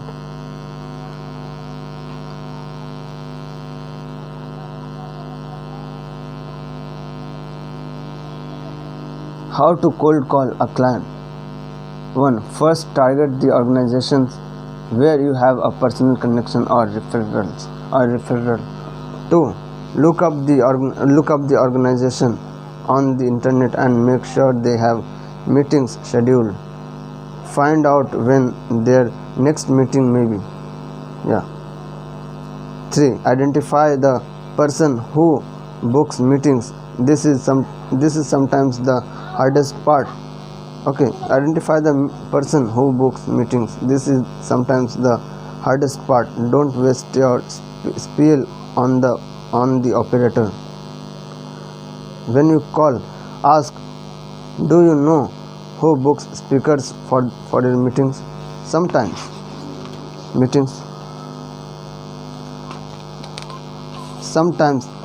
you will be connected to someone.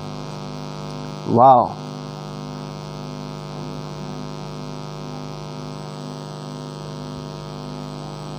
Sometimes you will be connected to someone who will connect you to someone else, and so on, until you find the right person. Yes.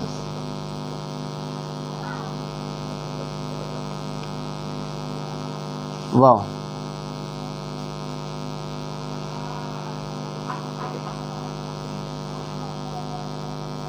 Get, man.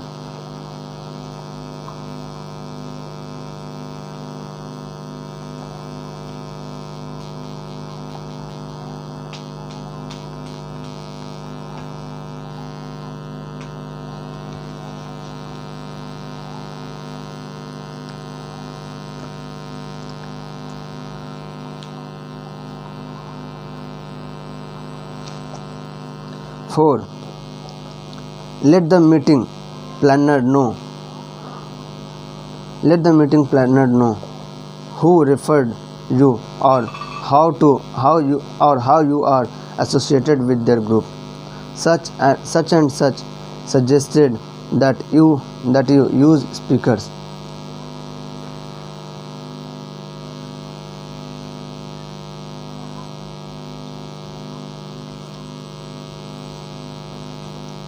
that you use speakers, and I might be a good match.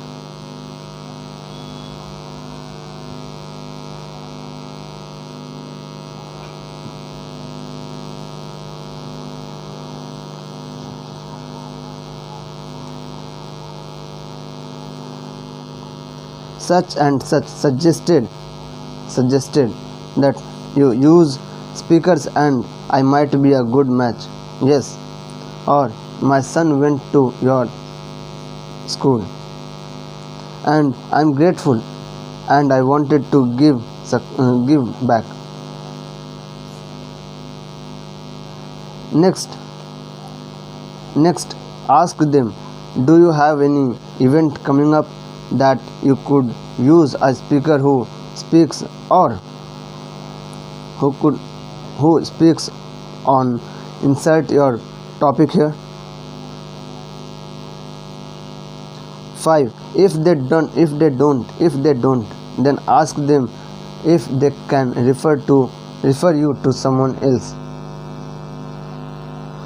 If they can't, then say if they can refer you to someone else. 6.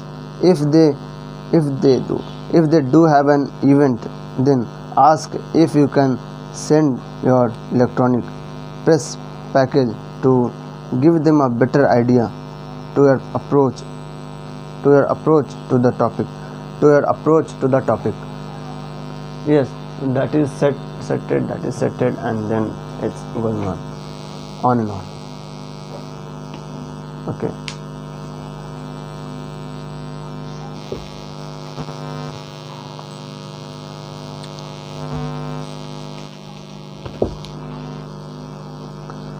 Seven. Finally, ask them if they prefer communication via the phone or email, and get a time to speak with them again. Be specific. Can I call you again Friday at 3:30 p.m.? Oh, Friday at 3:30 p.m.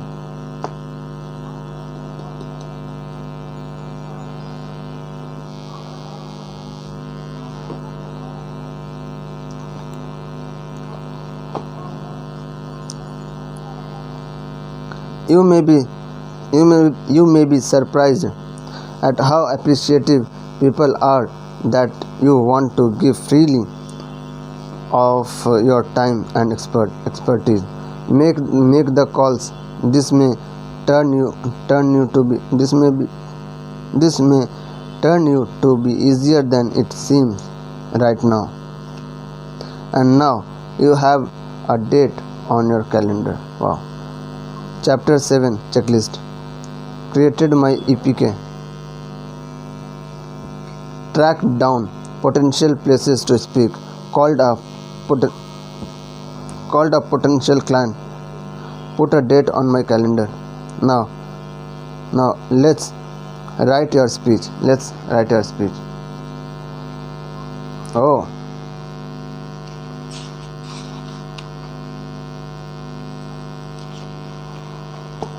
Part 2.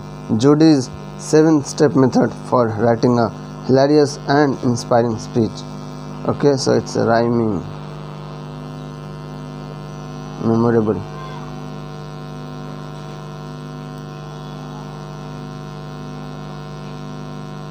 and unique. Yeah, level 5, good vibe.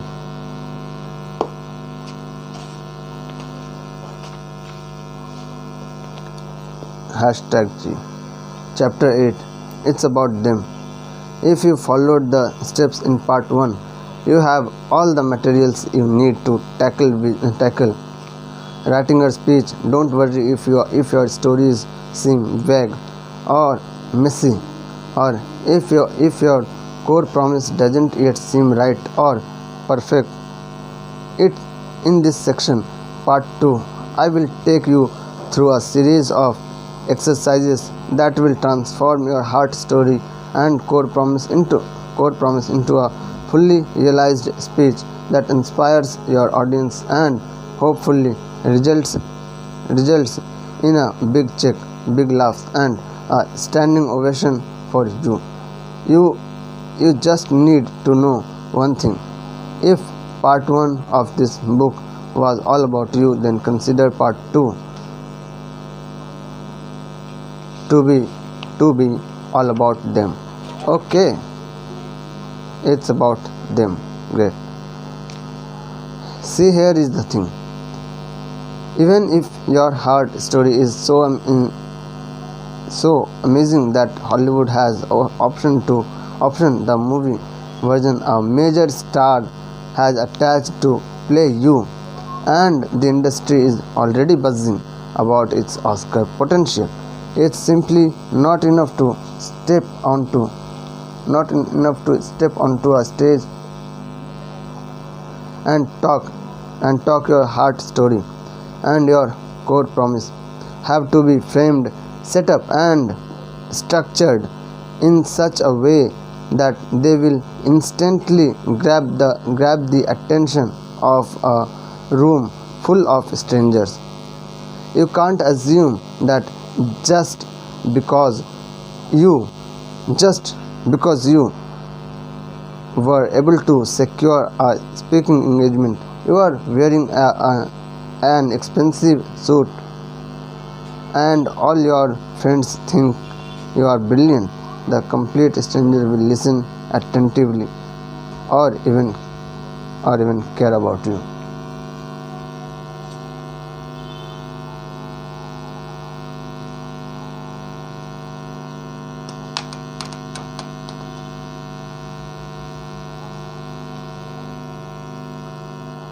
Set up and structured in such a way that they will instantly grab the attention of a room full of strangers. Okay, you can't assume that just because you were able to secure a speaking engagement or you were wearing expensive suit, your friend. Yes, you can't assume that just because speaking engagement you are wearing expensive suit or all your friends think you are brilliant, that complete stranger will listen attentively to or even care about it.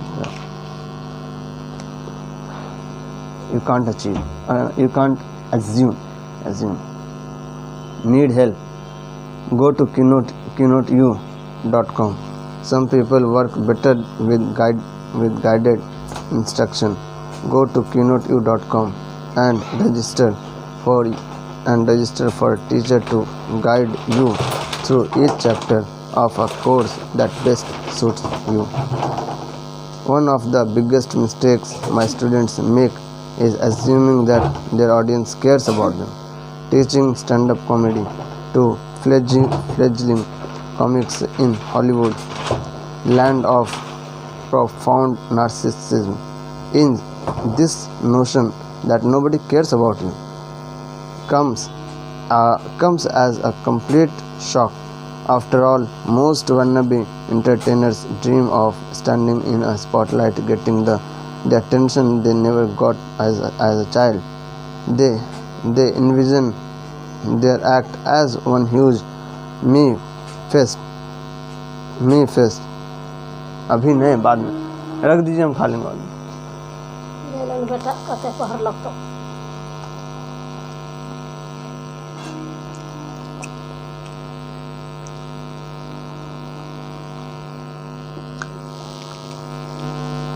La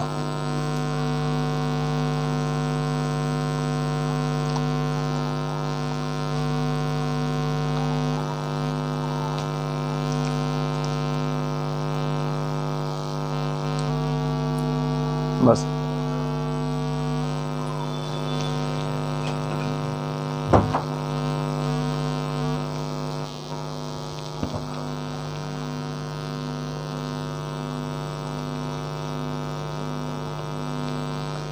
getting the attention they never got as a child. They envision their act as one huge me fest with the audience laughing at hilarious stories about their childhood, their dating life, their disappointments.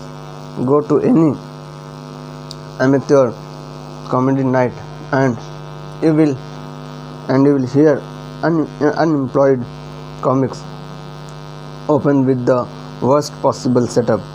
Let me tell you a little bit about myself. This right preparation. So okay, experts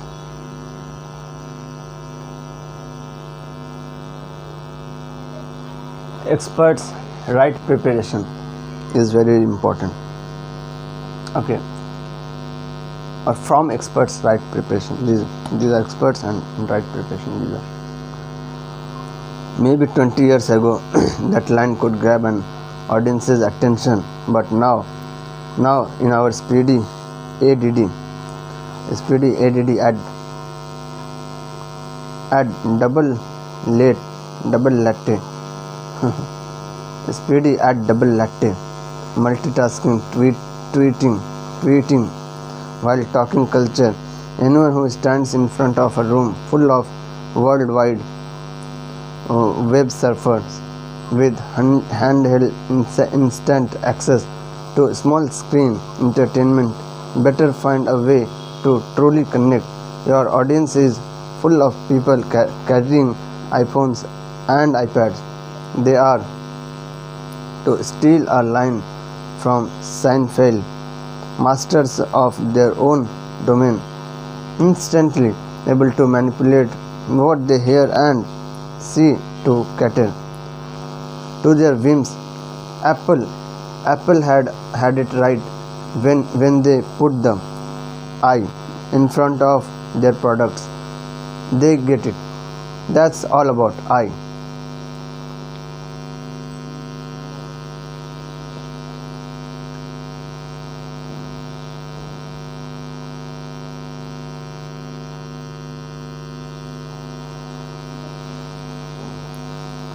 Authenticity is your only weapon, because face it, as a speaker you probably aren't going to have cinematic 3D special effects or Brad Pitt joining you at the podium, and you won't be delivering your speech while wrestling a Bengal tiger.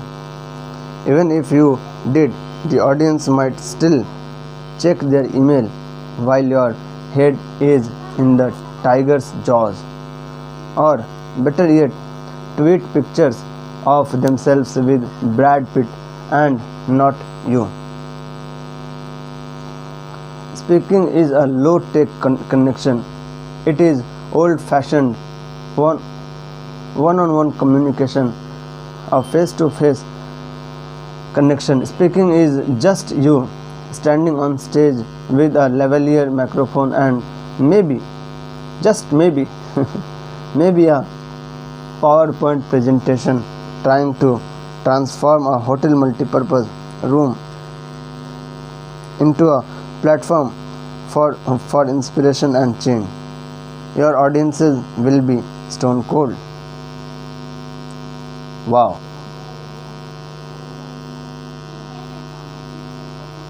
So, reality of your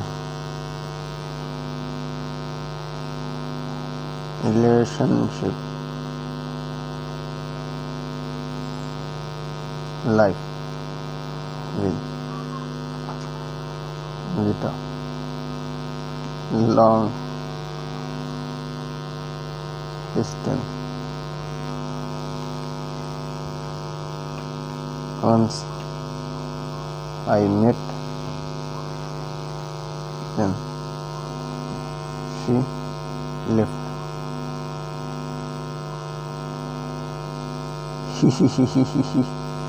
Then I am feeling myself by watching something. Okay. Interesting story. Yeah, anything which interests people and which is reality based on sober or worse hangover from the night before, and they are usually there not by choice but because their job requires them to attend, standing up to simply tell your heart story without first crafting a killer opening, adding a few laughs, clarifying your action steps, and leaving them with a strong call to action is a sure way of flopping like a wet fish on dry land. Terrified yet? The good news is there is only one simple secret you need to know to win over your audience. Ready for this? Your speech is about the audience and not about you. Think about it. If you are on a first date and the person across from you talks incessantly about themselves, you are probably going to fake an emergency phone call, and there certainly won't be a second date. A great date is a conversation between two interested parties, just like a great speech is a conversation between the speaker and the audience. A great speech gets a second booking. It's this simple secret that turns good speakers into great speakers. Speakers who understand the fundamental truth. Audiences care about only one thing, constantly and passionately. They are obsessed with themselves. People are often overwhelmed and consumed by their own lives. Knowing this, you can become very successful by approaching everything you create, everything you market, and everything you say with an "it's all about them" attitude. Connie Podesta. Wow, Connie Podesta. Oh.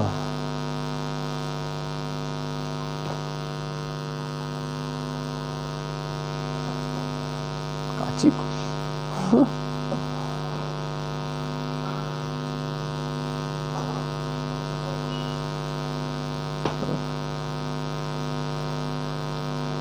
Okay, Connie Podesta is a master of this.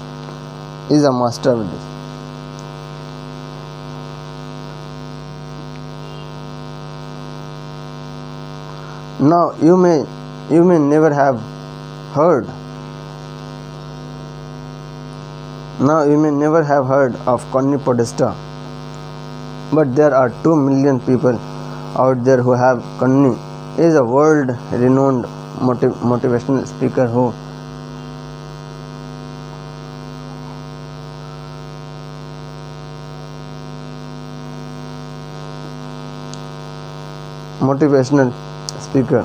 who is hired by thousands of companies to speak on leadership, change, dealing with difficult people, and other issues. Her goal is to motivate business to achieve fearless success and courageous success. And in the process, she has written 7 books. I keep a list of all of my stories and examples, and after my initials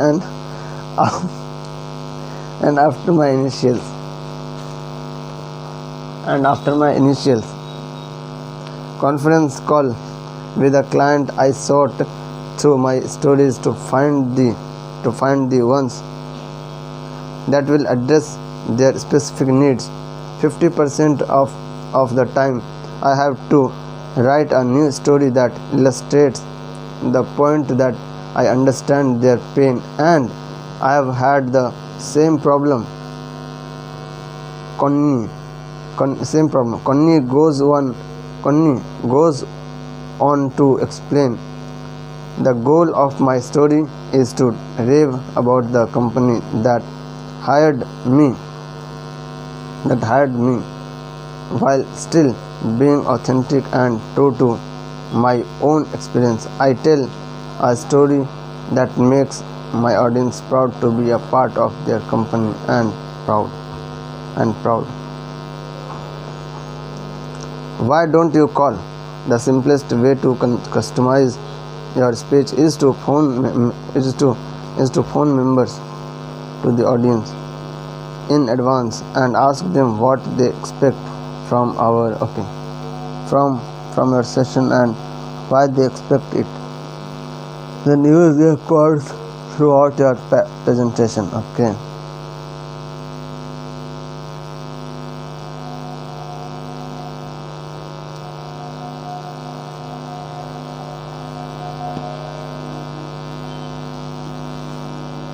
Their quotes through your presentation. Ellen Page, Australian motivational speaker and author of the definitive book of body language. Okay, so I tell a story that makes my audience proud to be a part of their company and proud that I've been affected by them. I want my story to communicate how proud I am to be in their presence. For example, when Connie was hired to speak for McDonald's, she wanted to emphasize the personal relationship she would had been in their company since childhood. I started with a story about my dad bringing hamburgers home from the very first McDonald's on the south side of Chicago. Then I talked about how when I was broke, McDonald's helped me live through the tough times, and finally it all came full circle when my own kids were little and I could buy them a hamburger like my dad had done for me.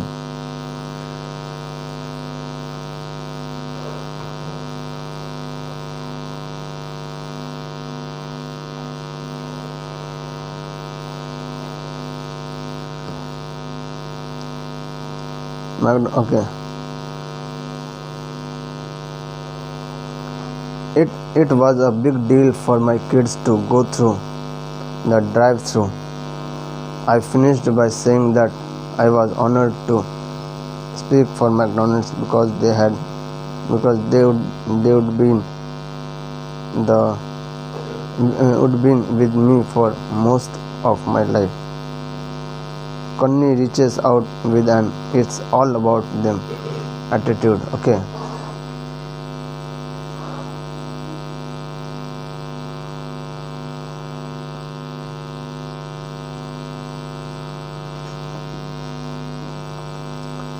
And it's this singular focus on her audience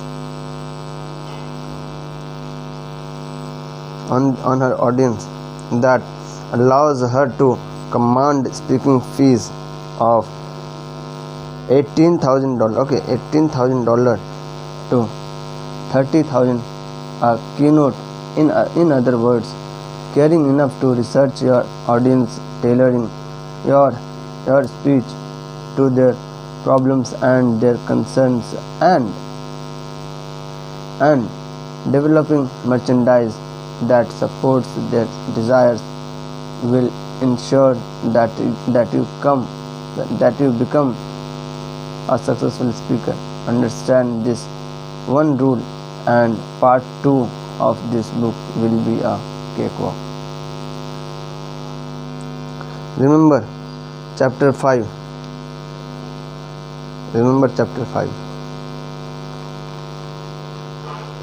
where I had your brainstorm the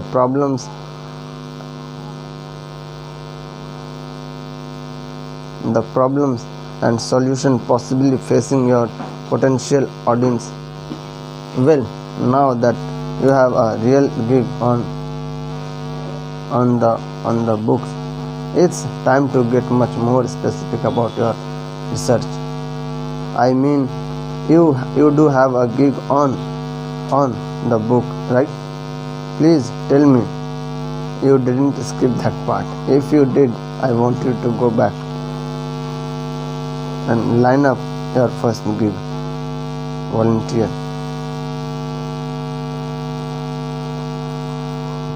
Volunteer to speak somewhere, anywhere, even if it's a presentation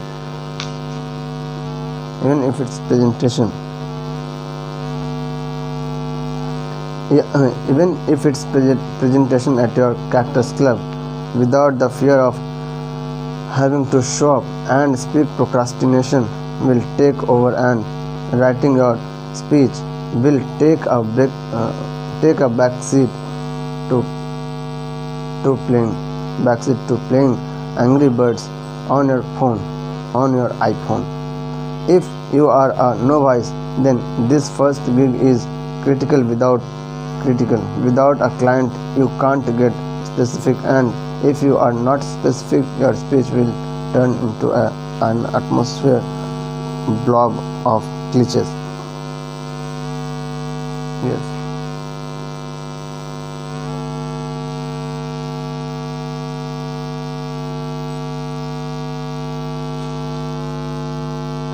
Glitches.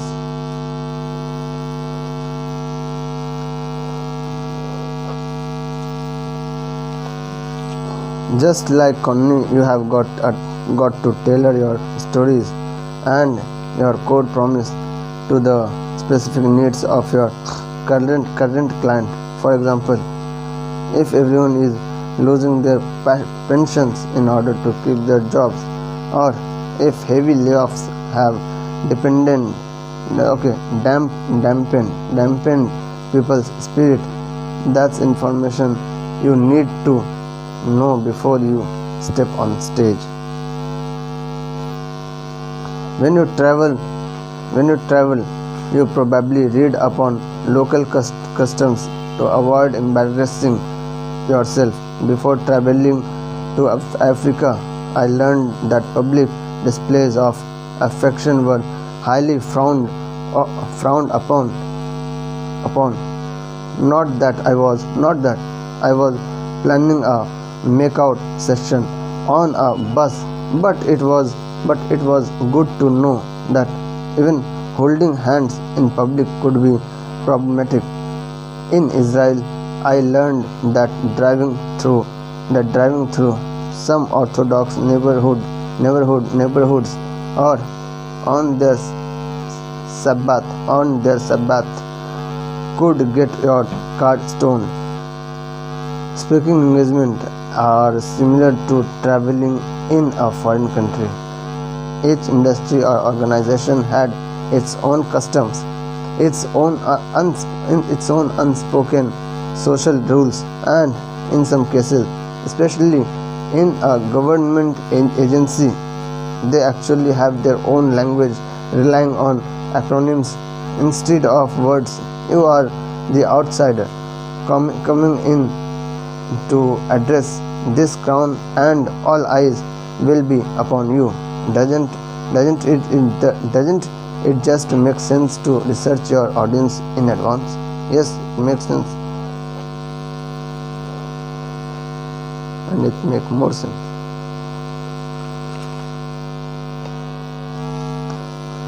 I have shared the platform with many celebrity speakers including Deepak Chopra and even former President Bill Clinton, and I assure you most of them have an advanced team that does extensive research to make sure their speeches are personalized, relevant, and hit home. Yes, personalized, relevant, and hit home. Great.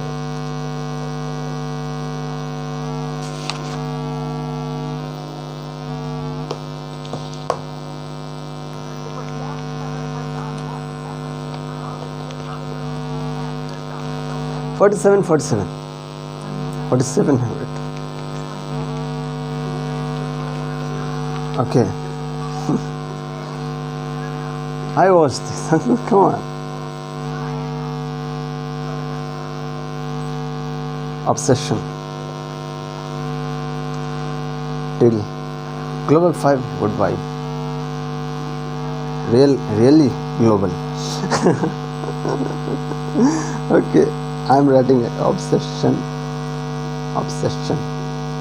Extreme. extreme obsession till global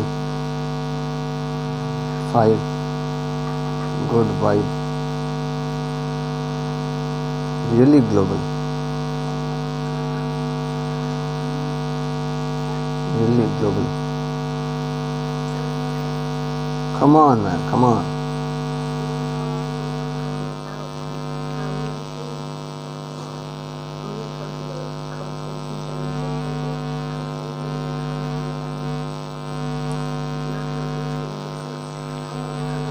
Okay, I'll be recording this.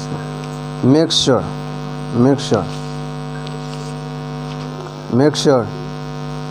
their speeches are personalized, relevant, and hit home.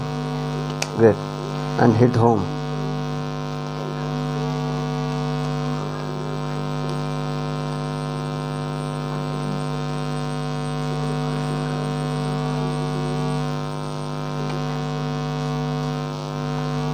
Matter of fact, when any US president, matter of fact, when any US president speaks, he has an advanced team round up local stories and and the names of local dignitaries to refer to in his speech.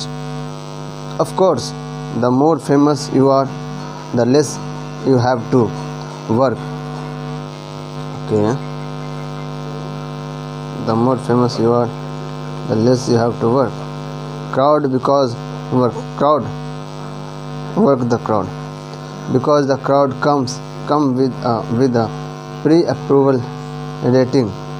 Nevertheless, everyone who wants to have a successful experience as a speaker, researcher, and the environment, politics, and culture of where they are. This is why you have to act as your own advanced team. Yes, advanced relay team, advanced cross country. All right, exercise the prep talks. Exercise the prep talk.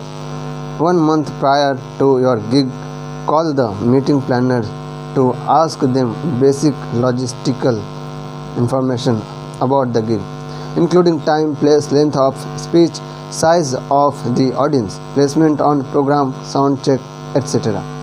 I have included a list of these questions located on the sidebar. They will give you the basic lay of the land. But there are other questions you can ask them. You can ask that will assist you customizing your speech. That will assist you customizing your speech.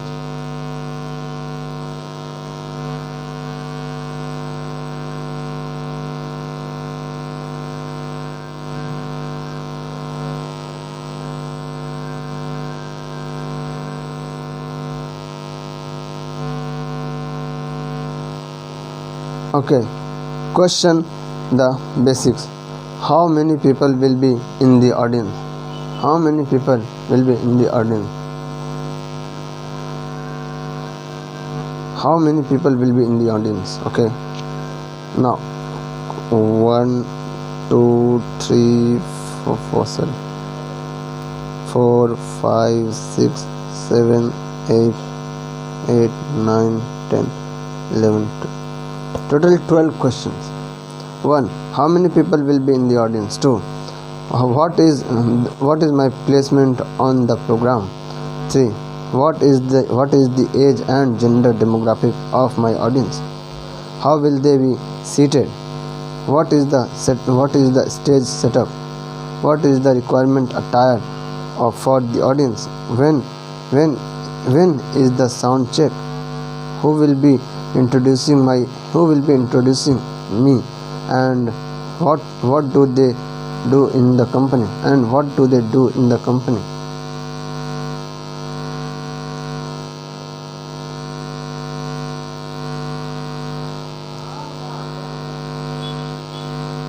Okay. 9. What speaker did you hire at your last event and what did you like? 10. Oh, what did you like and dislike about him or her? So it means it will be 11. Okay.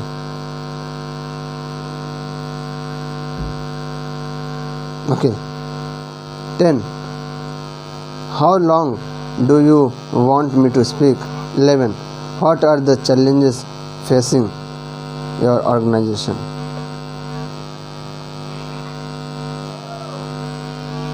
Yes, extreme obsession. 10. Alright. Global 5 good vibe. Really global. Alright. Question 1. What happens before I go on? Knowing what your audience has been doing will help you with your opening. When I was hired to perform an 8 a.m. breakfast speech, it was extremely helpful to learn that my audience had a casino night. Run in the rain in every area of your life. Okay, had a casino night scheduled for the night before. Cleanliness, quality. They would be out until midnight and then have to be up for an 8 a.m. morning keynote, standing in front of a blurry-eyed audience. I got a laugh within the first 15 seconds by saying, "This is different for me because as a comic, I usually perform for people who are drunk." That's why I told that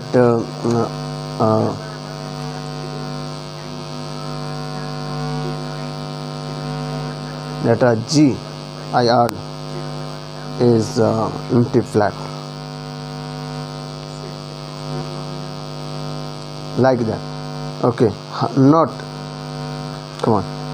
This is different for me because as a comic I usually perform for people who are drunk, not people who are hungover. Question 2.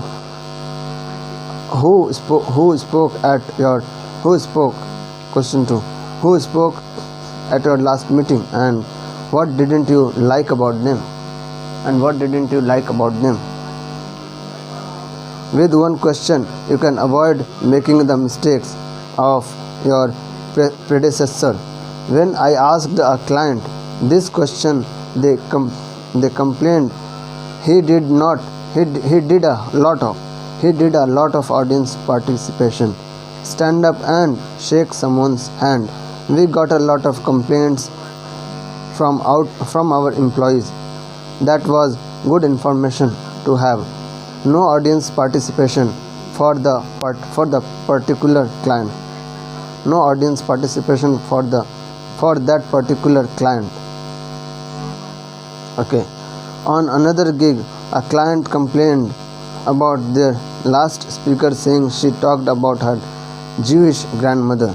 Yes, we were all Catholic here. No one could relate. That was a gig saver for me. I had planned to include a story about my Jewish grandmother. Cut.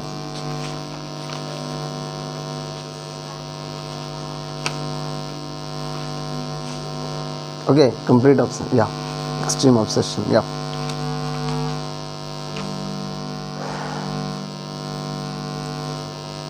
Question 3.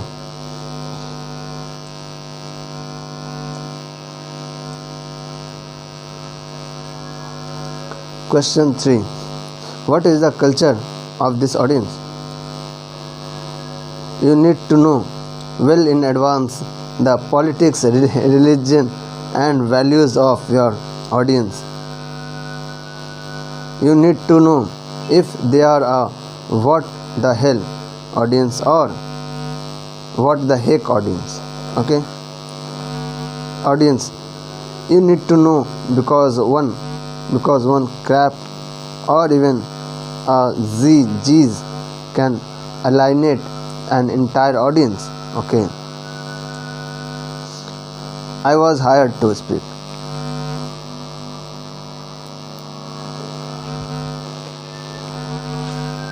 Okay, G's.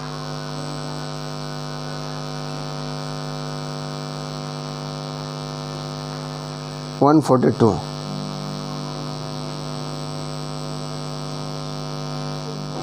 Alright.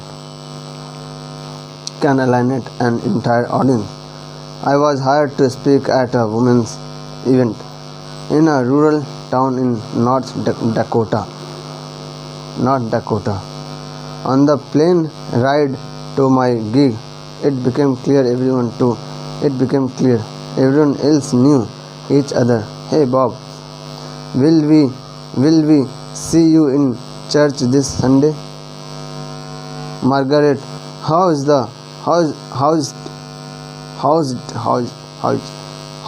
going at the library? I felt suspicious eyes on me. No one knew who was or why I was on the plane. I started up a conversation with the librarian on what I thought was a safe topic. The weather, the librarian told me. The librarian told me it gets down in 30 degrees below zero in the winter. Oh jeez. I replied, that's when the woman behind me unbuckled her seatbelt, stood up and wagged her finger, reprimanding me. We do not use that kind of language here. Oh jeez. Okay. She said, though it was embarrassing to be called out on a plane. You better believe that was good information to have before I stepped on stage. When I got to my gig, I asked the promoter if I could rehearse my speech in front of the most conservative person attending the keynote. I asked her to make a buzzing sound if I said anything that seemed off color or inappropriate. What an eye-opener. Buzz, buzz, buzz. Okay.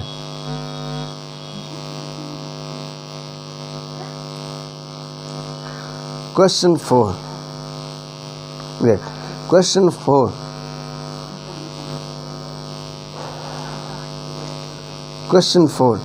Can you give me the contact info of 3 people who will be in the audience and might likely be critical of my speech? That's right. I actually asked to speak to the troublemakers before I get to the venue. Why? Because with one phone call or one email, I have transformed a tough cookie into a fan.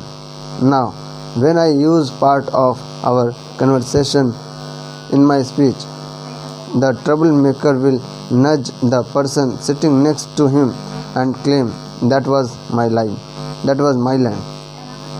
These advance calls also give me great insider information to identify the concerns and issues of the company, since I speak on using humor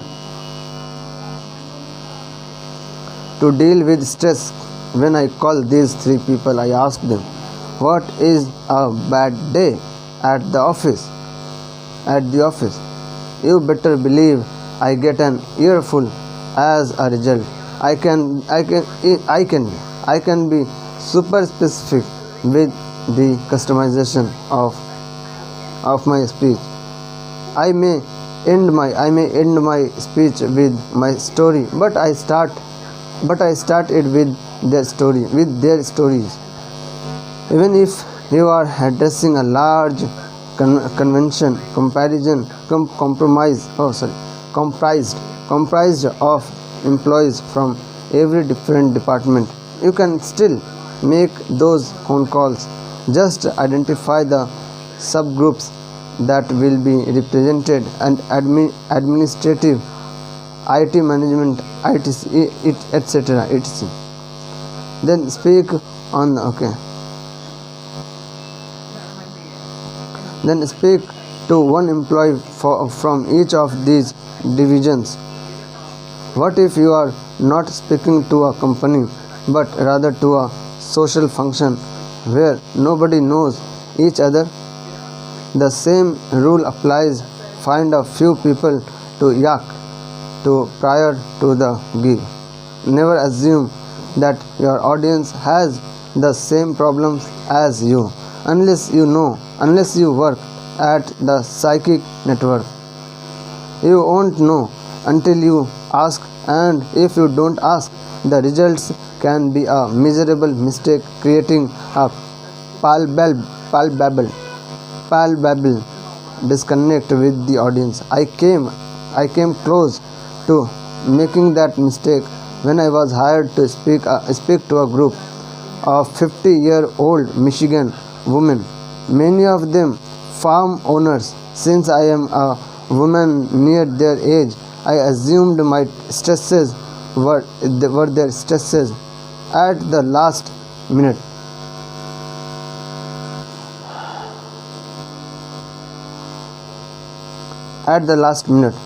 I changed my mind and made a few phone calls. Doing research, I found I really knew nothing about their lives. We may have been the same age and gender, but our lives couldn't have been further apart. They were dealing with empty nest syndrome, or even worse, grown children not leaving the nest syndrome. I didn't have kids. I just had dogs that needed baths and anti-flea pills once a month.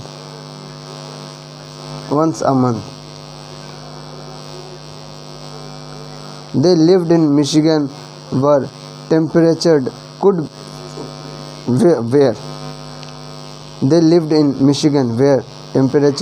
could drop to 45 degrees below zero. I live in Los Angeles where if it dips below 70 degrees, I have to put on a cardigan. When I'm hungry in LA, I pick up the phone and order delivery from the hundreds of restaurants that surround me. When these ladies are hungry in Michigan, their husbands go hunting and bring home an elk that they then have to gut. Their husbands go hunting and bring home an elk they then have to gut. Carve, cook, and serve in time for dinner for real.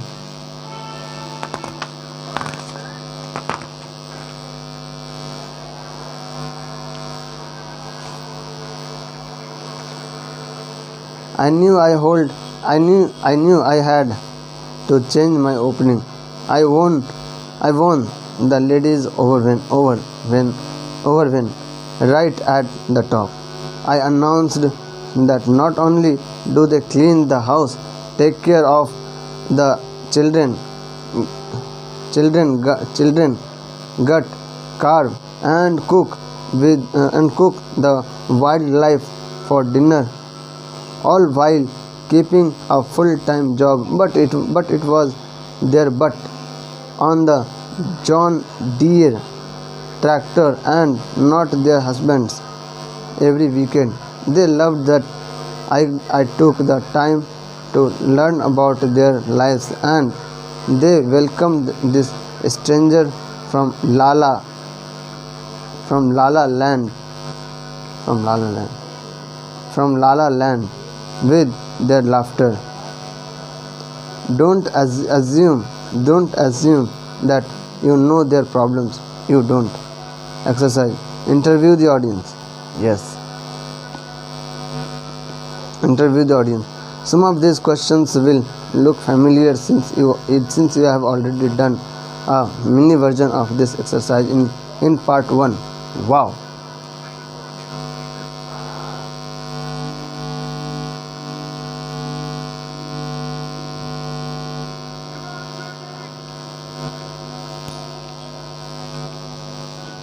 Now I am going to read her message. Elizabeth Heathcote and Miss Courtney Donnelly's. Some of these questions will look familiar since you have already done a mini version of this exercise in part 1, chapter 5. This time, however, you are not asking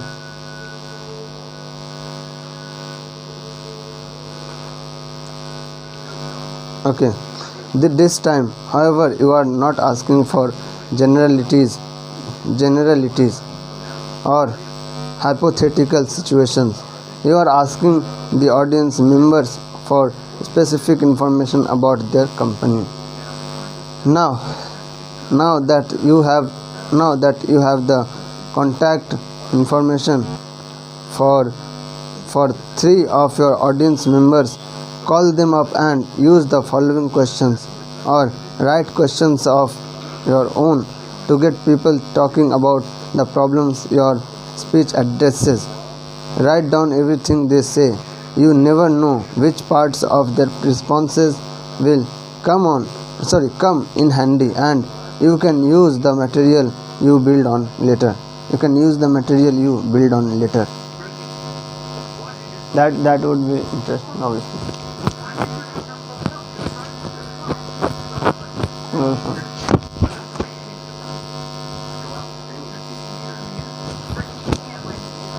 Okay.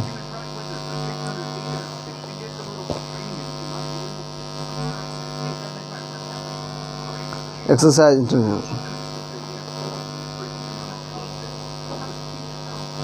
Some of these questions will look familiar since you have already done a mini version of this exercise in part 1, chapter 5. This time, however, you are not asking for generalities or hypothetical situations. You are asking the audience members for specific information about their company. Now that you have the contact information for 3 of your audience members, call them up and use the following questions or write questions of your own to get people talking about the problems your speech addresses. Write down everything they say. You never know which parts of their responses will come in handy, and you can use the material to build on later. 1. What is your day like? 2. What happens on a bad day? 3. What happens on a good day? 4. What are the problems around your office?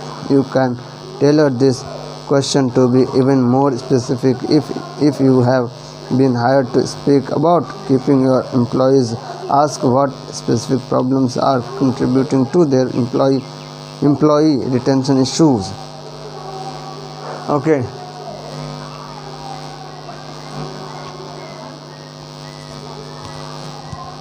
Apply. Okay. And do these things that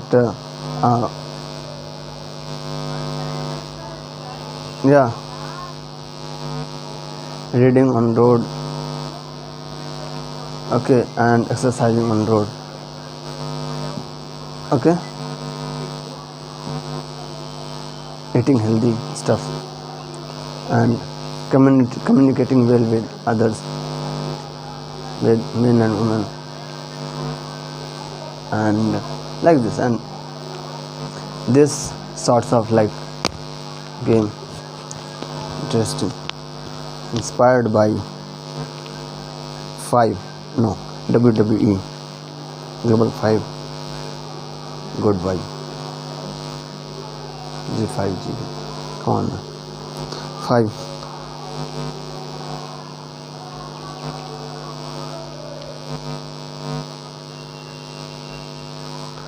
5. What solutions have been attempted to correct the problem or topic, and how have they succeeded or failed?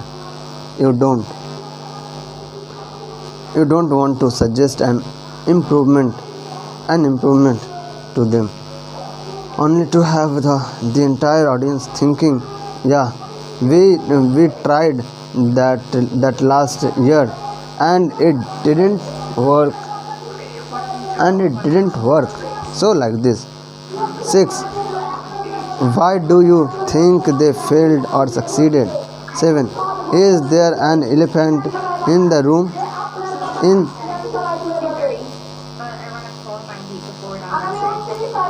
In other words, is there something everyone is complaining about behind the backs of management?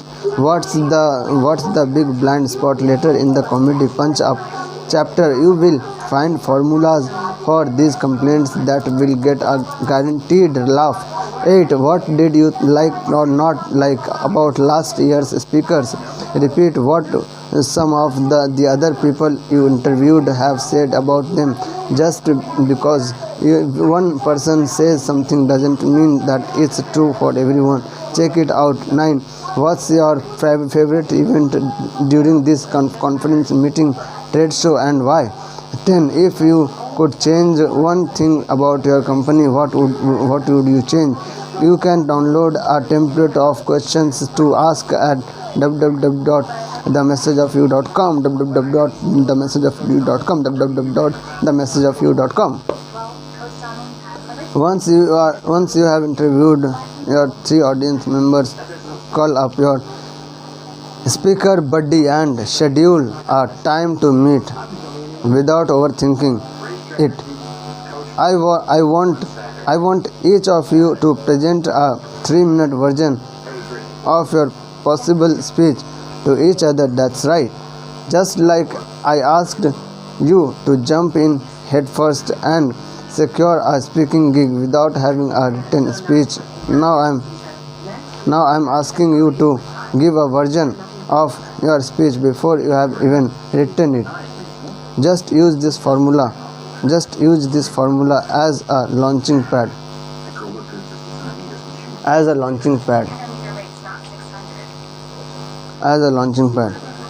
How many of you insert a problem the audience has?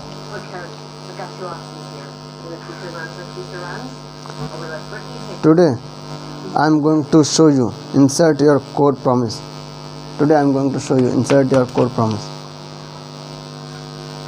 Hey guys, I saw your car. Hey, you didn't have to come in today.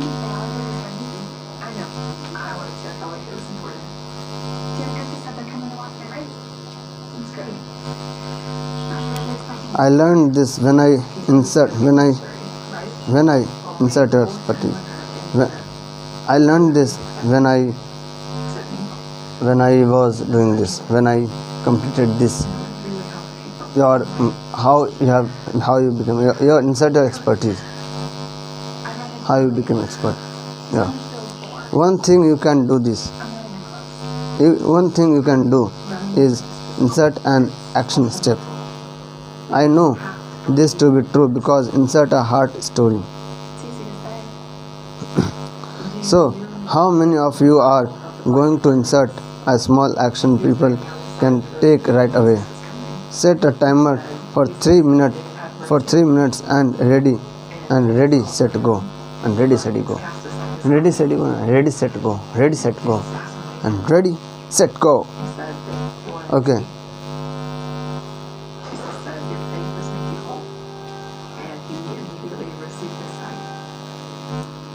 said that his faith made him whole, but what faith was he talking about? A lot of people don't know that in those days, blind people wore special garments so that other people would know that they were blind. So when Bartimaeus cast it aside, it was his way of saying, I'm not even going to need this anymore. Not so hard, right? In 3 minutes. Jesus isn't going to heal him before he was even healed. And I believe you can do Keisha. I really do. But you gotta believe it too. Brittany was right with Keisha for 600 meters. You have to believe in too. Pull back. You can do it. You have essential, yeah. No, not so hard, right? In 3 minutes, you have essentially outlined your speech. The rest of part 2 is here to help you take those 3 minutes and transform them into a 30-minute or 1 hour keynote. You are going to use my 7-step method too. Open with their problem, okay? But perhaps you can give us some clear direction. Open with the problem. Promise them what they will learn. Right with Keisha. She looks great. Yeah. Prove to them you are an expert. Certainly can't be what Coach Donnelly is hoping for. Show them the way with action steps. Show them the way with action steps. And final. Now think about Reveal how your heart story speaks to them. 3 years. Nobody even close to her. And Coach Donnelly Reveal how your heart story speaks to them. Give them a call to action. Give them a call to action. The formula works. I couldn't, okay. First this. Then you are going to go over your entire speech with the final chapter of part 2. The funny is money. Comedy pass. never calls. Wouldn't you advise Brittany to go out with Keisha and try and stay with her? Coach, wouldn't you?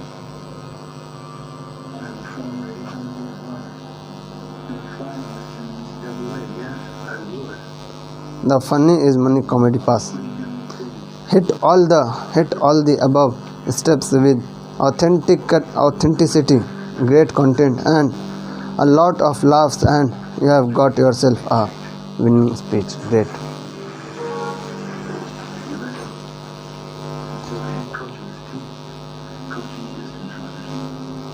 The formula works.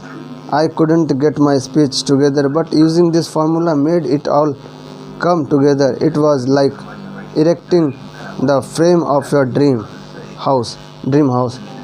Just like in construction, at this point, there is still a lot of work to do, but you have a clear idea of what the finished product will look like.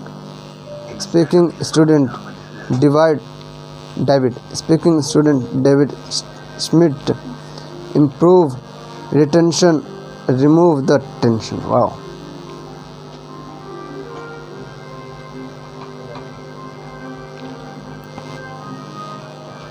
Winning speech. Okay, yeah, done.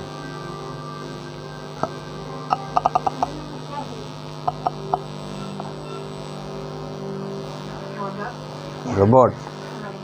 This is a cycle helmet. Good job, man. Stunt cycle helmet. Great. It is looking like a Rebu. This is Venom space helmet. Good job. Helmet is for safety, so I bought it. Like Rebu. Very nice, man. Yes. And All the best. Okay, winning speech. That people will pay a lot of money to hear you present. Yes. Now you might be thinking, but Judy, if everyone uses these same steps, won't we all sound alike? Absolutely not. Every movie uses the same 3-act structure with results as diverse as Gone with the Wind. The Hangover and Saw. So you know you can get that far. Okay. The workouts that we've been doing, As audiences, we are okay. I'll get you the rest of the way. Same three structure, Said that. and that same three structure is I put my money on secretary. challenge, action, Never been a four-time winner in any event. I bet you resolution. What's your record? 204.6. 4.6? Good. Okay. As audiences, we are trained to expect structure. We expect movies to have 3 acts, jokes to have a setup, and then a payoff, stories to have a beginning, middle, and an end. Honoring that expectation, I developed a 7-step process that creates a structure that has been road tested in front of worldwide audiences. Great, man. Good job, bro. Good job, my brother. Lovely, brother. Good job, my brother. Great job, man.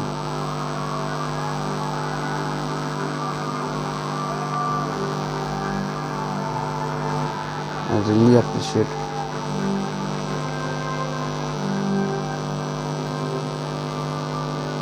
Always,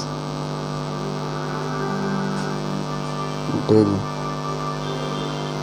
forever. There we go.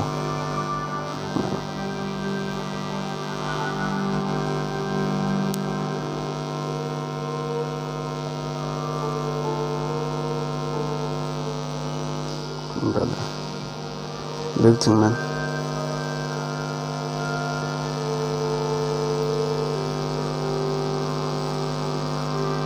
Yeah.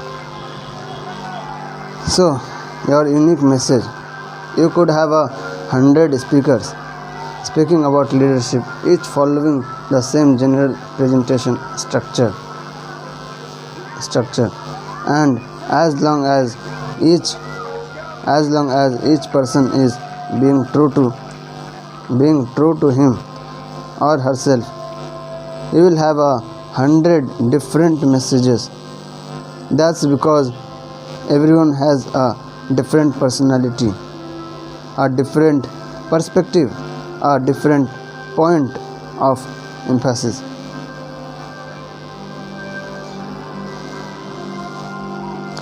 You are the only one who can say that you you have to say. Sean Ellis, speaker, agent, president, the speakers group. The speakers group.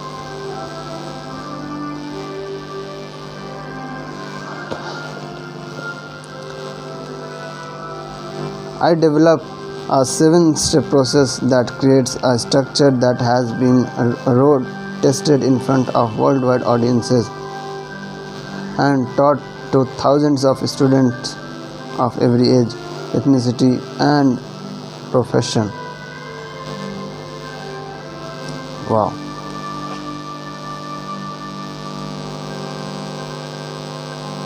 It's also great. Personalizing. I know this method works because I use it myself. Personalizing your speech comes down to how you execute each step. Some speakers share a 40-minute heart story and then just frame it with 20 minutes spread among the other 5 steps. Some techies drill home their action steps and only use their heart story as an anecdote. It truly depends on your personal style and the expectations of your audience. If you are hired to provide a speech entitled How to Tweet, your audience will expect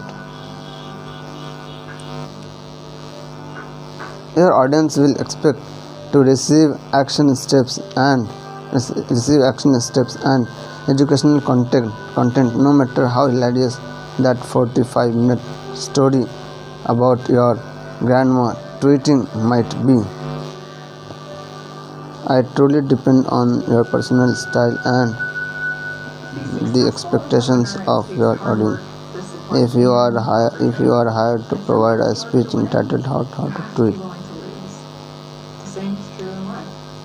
Hard work, discipline, proper training always pay off.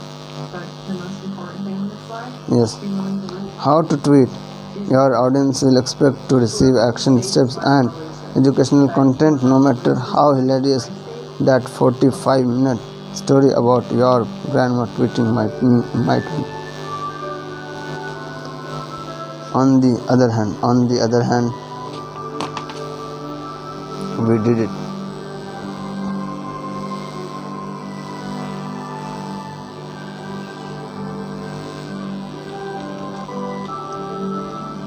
We did it. Exclamation mark is important. Nobody pays to hear Aaron Ralston speak about hiking techniques. Aaron's audience wants to hear a story about survival. They want to hear his heart story. Yes, heart story. Yes, mine too. Mine have heart story too, man. Right. Basically, there are no hard and fast rules about how much time you should allot for each step within your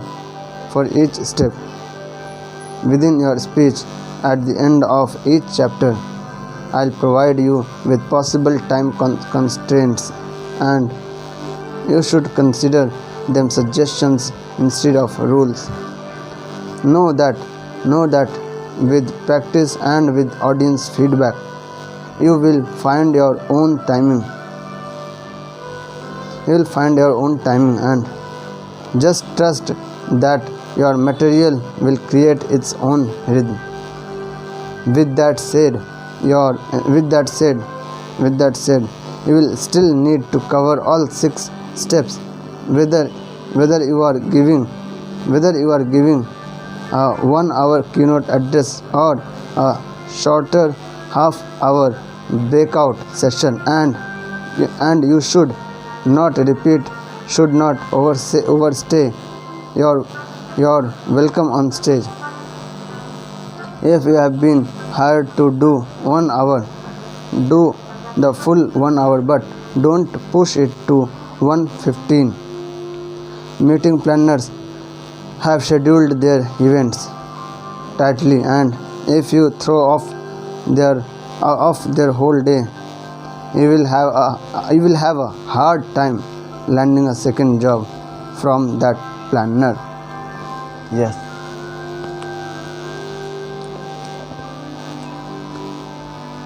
Here is one more word of advice, and this is the big money maker secret tip.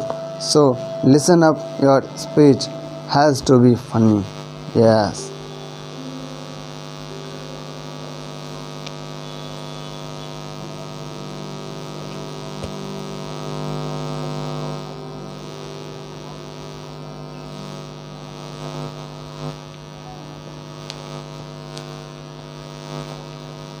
You guys will give me. Okay. Thank you very much for listening. No, actually, it's just for joke. I hope you like, right?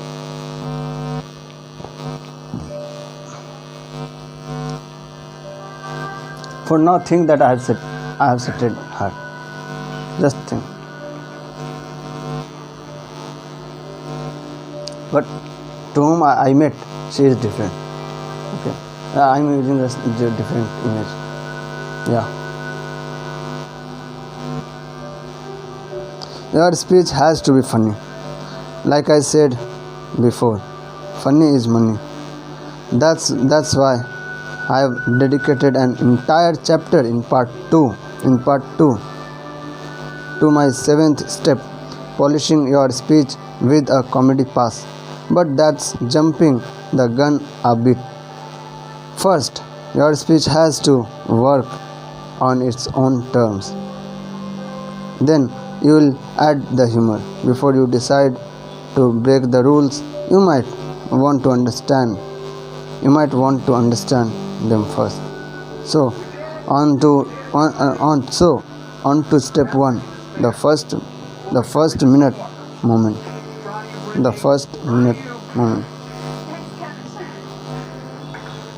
Good job. Great job. Proud of you. How are you? I'm good. How are you? I'm so glad to see you. Me too. Come Sprinkles. Chapter 9. Step 1. You have Step 1. You have got 60 seconds to make them love you. Whether you are writing a 1-hour keynote, a half-hour presentation, or even a 10-minute sales pitch, the first 60 seconds of your speech. That's right. I said the first 60 seconds. Me too. We ended up setting the record in the intermediate at Morsels Academy and wound up with state champ. That's right, King. She nice to meet you first, Coach. I said the first 60 seconds are absolutely the most important. I can't stress this enough. Okay, this enough. It's a point I'm going to make over and over throughout this chapter. You have got exactly 1 minute to win over your audience. Otherwise you will be spending the next 29 or 59 minutes in a flop sweat, frantically tap dancing your way through the awkward and painful silence of a hostile room.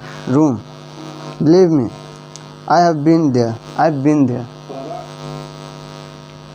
Yes, it's true. I, Judy Carter, goddess of speaking and learned. Yes, you are. And learned author of this book, have completely bombed during the opening of an important speech. Okay, maybe more than just one opening of maybe more than one important speech, like the time I had to run from an angry mob of mothers in a rural Kenyan village. True story. If only I had read the local paper, I would have known about the witch who was turning children into snakes. Oh, psst, hiss.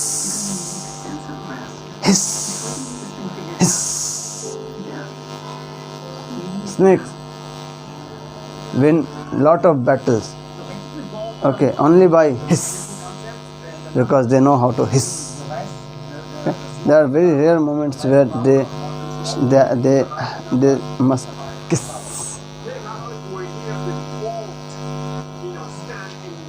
Okay, it's actually learning.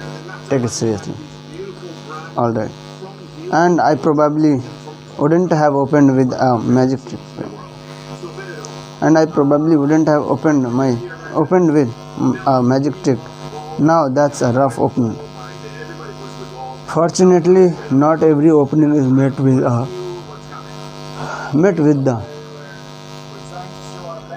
the instantaneous and physical feedback they provided in Kenyan in West Virginia. I'm opening emptiness. My audience didn't case me out of the room, but they sure made it clear they didn't like me. It was early in my career and I was scheduled to speak for a group of wealthy businessmen and their wives. I had in my mind over prepared because I wanted the speech to go well, and I hope that and I hope the chapter of this organization would then recommend me to their brother chapters across the nation.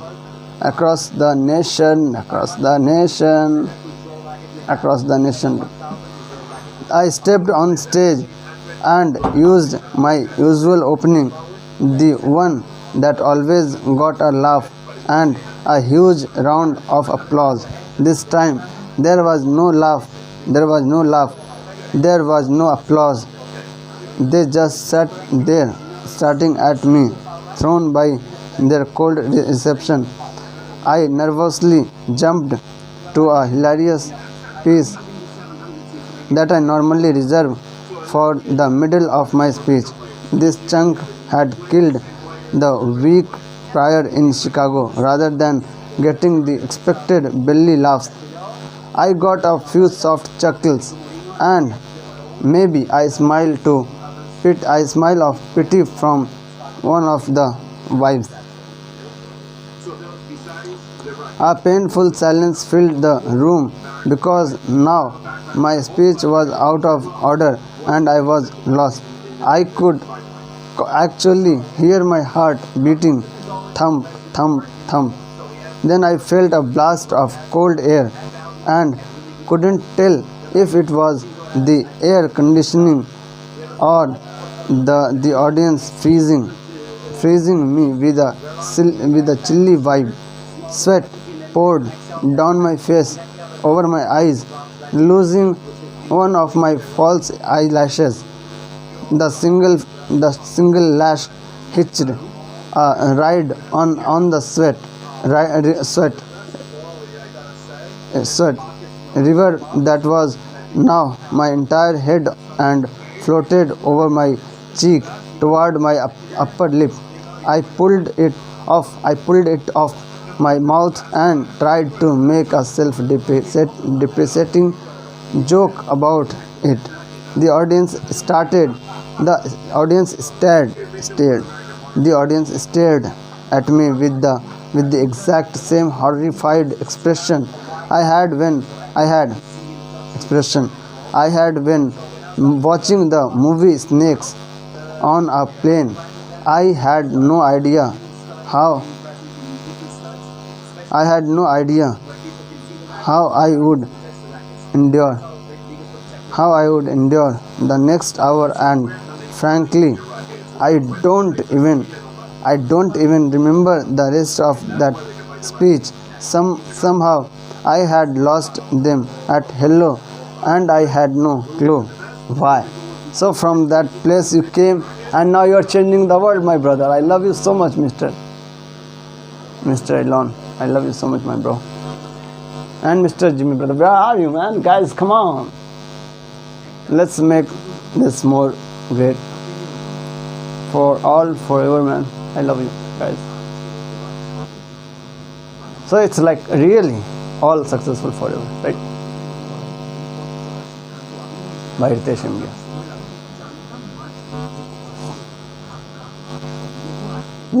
Let's change the name as well. Change the name and all the videos by Ritesh India like this.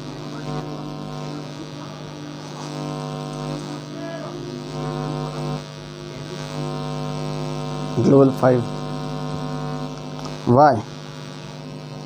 When I got back to Los Angeles, I asked a friend of mine, a former West Virginia, to watch the video of my fiasco and tell me why I bombed. I braced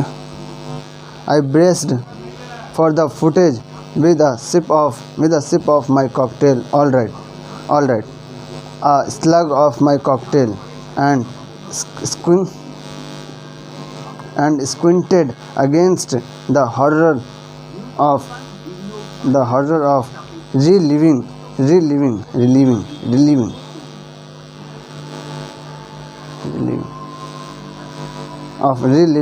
the nightmare. We pressed play and 60 seconds in, my friend turned off the video and said, "I don't need to hear anymore." I know exactly what happened. What? I screamed. You only saw 60 seconds. That's all. That's all I need to see. My friend leaned back on my sofa and prepared to school me. You talk too fast. As soon as they heard your voice, they pegged you as one of those fast talking snotty Yankee northern lawyer types.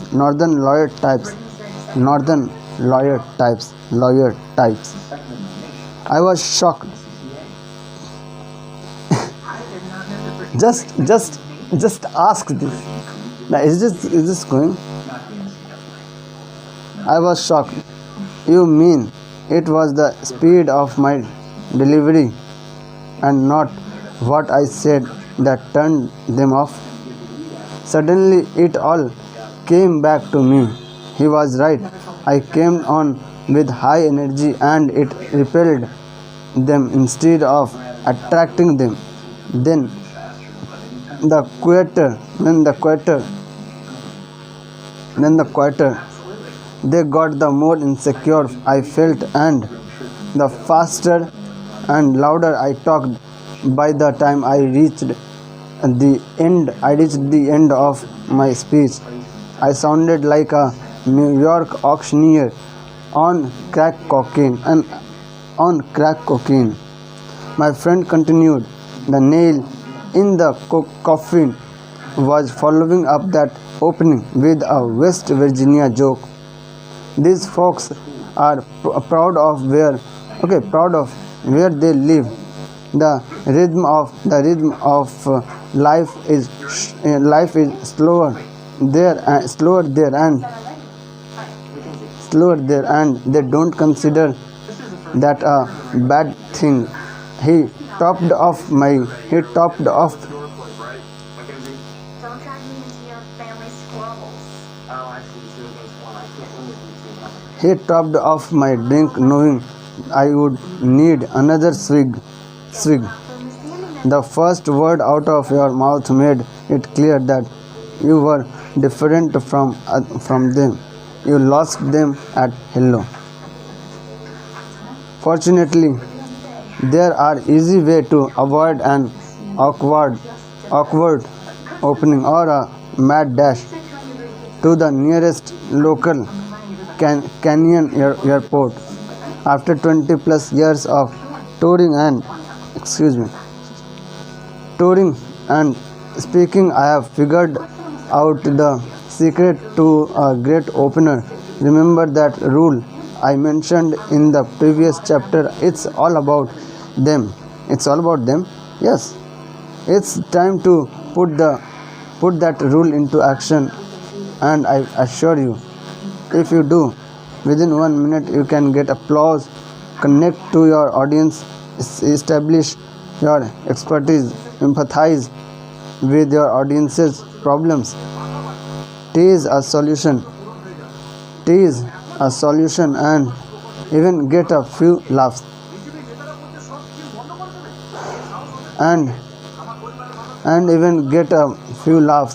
Sounds impossible to do in 1 minute. It's not. You just need to prepare and use these 3 simple techniques. I control your image. I force a reaction. Okay, 1. Control your image. 2. Force a reaction. 3. Announce an abbreviated version of your code promise. Okay, abbreviated version of your code promise. No, I'm a science teacher, I'm a math teacher. Right. So how you doing? Good. How are you? Well, Great, good. How are you? the principal's not putting out fires. Well, what you heard about me? I'm very super good and getting more better. Always, daily, forever. Control your image.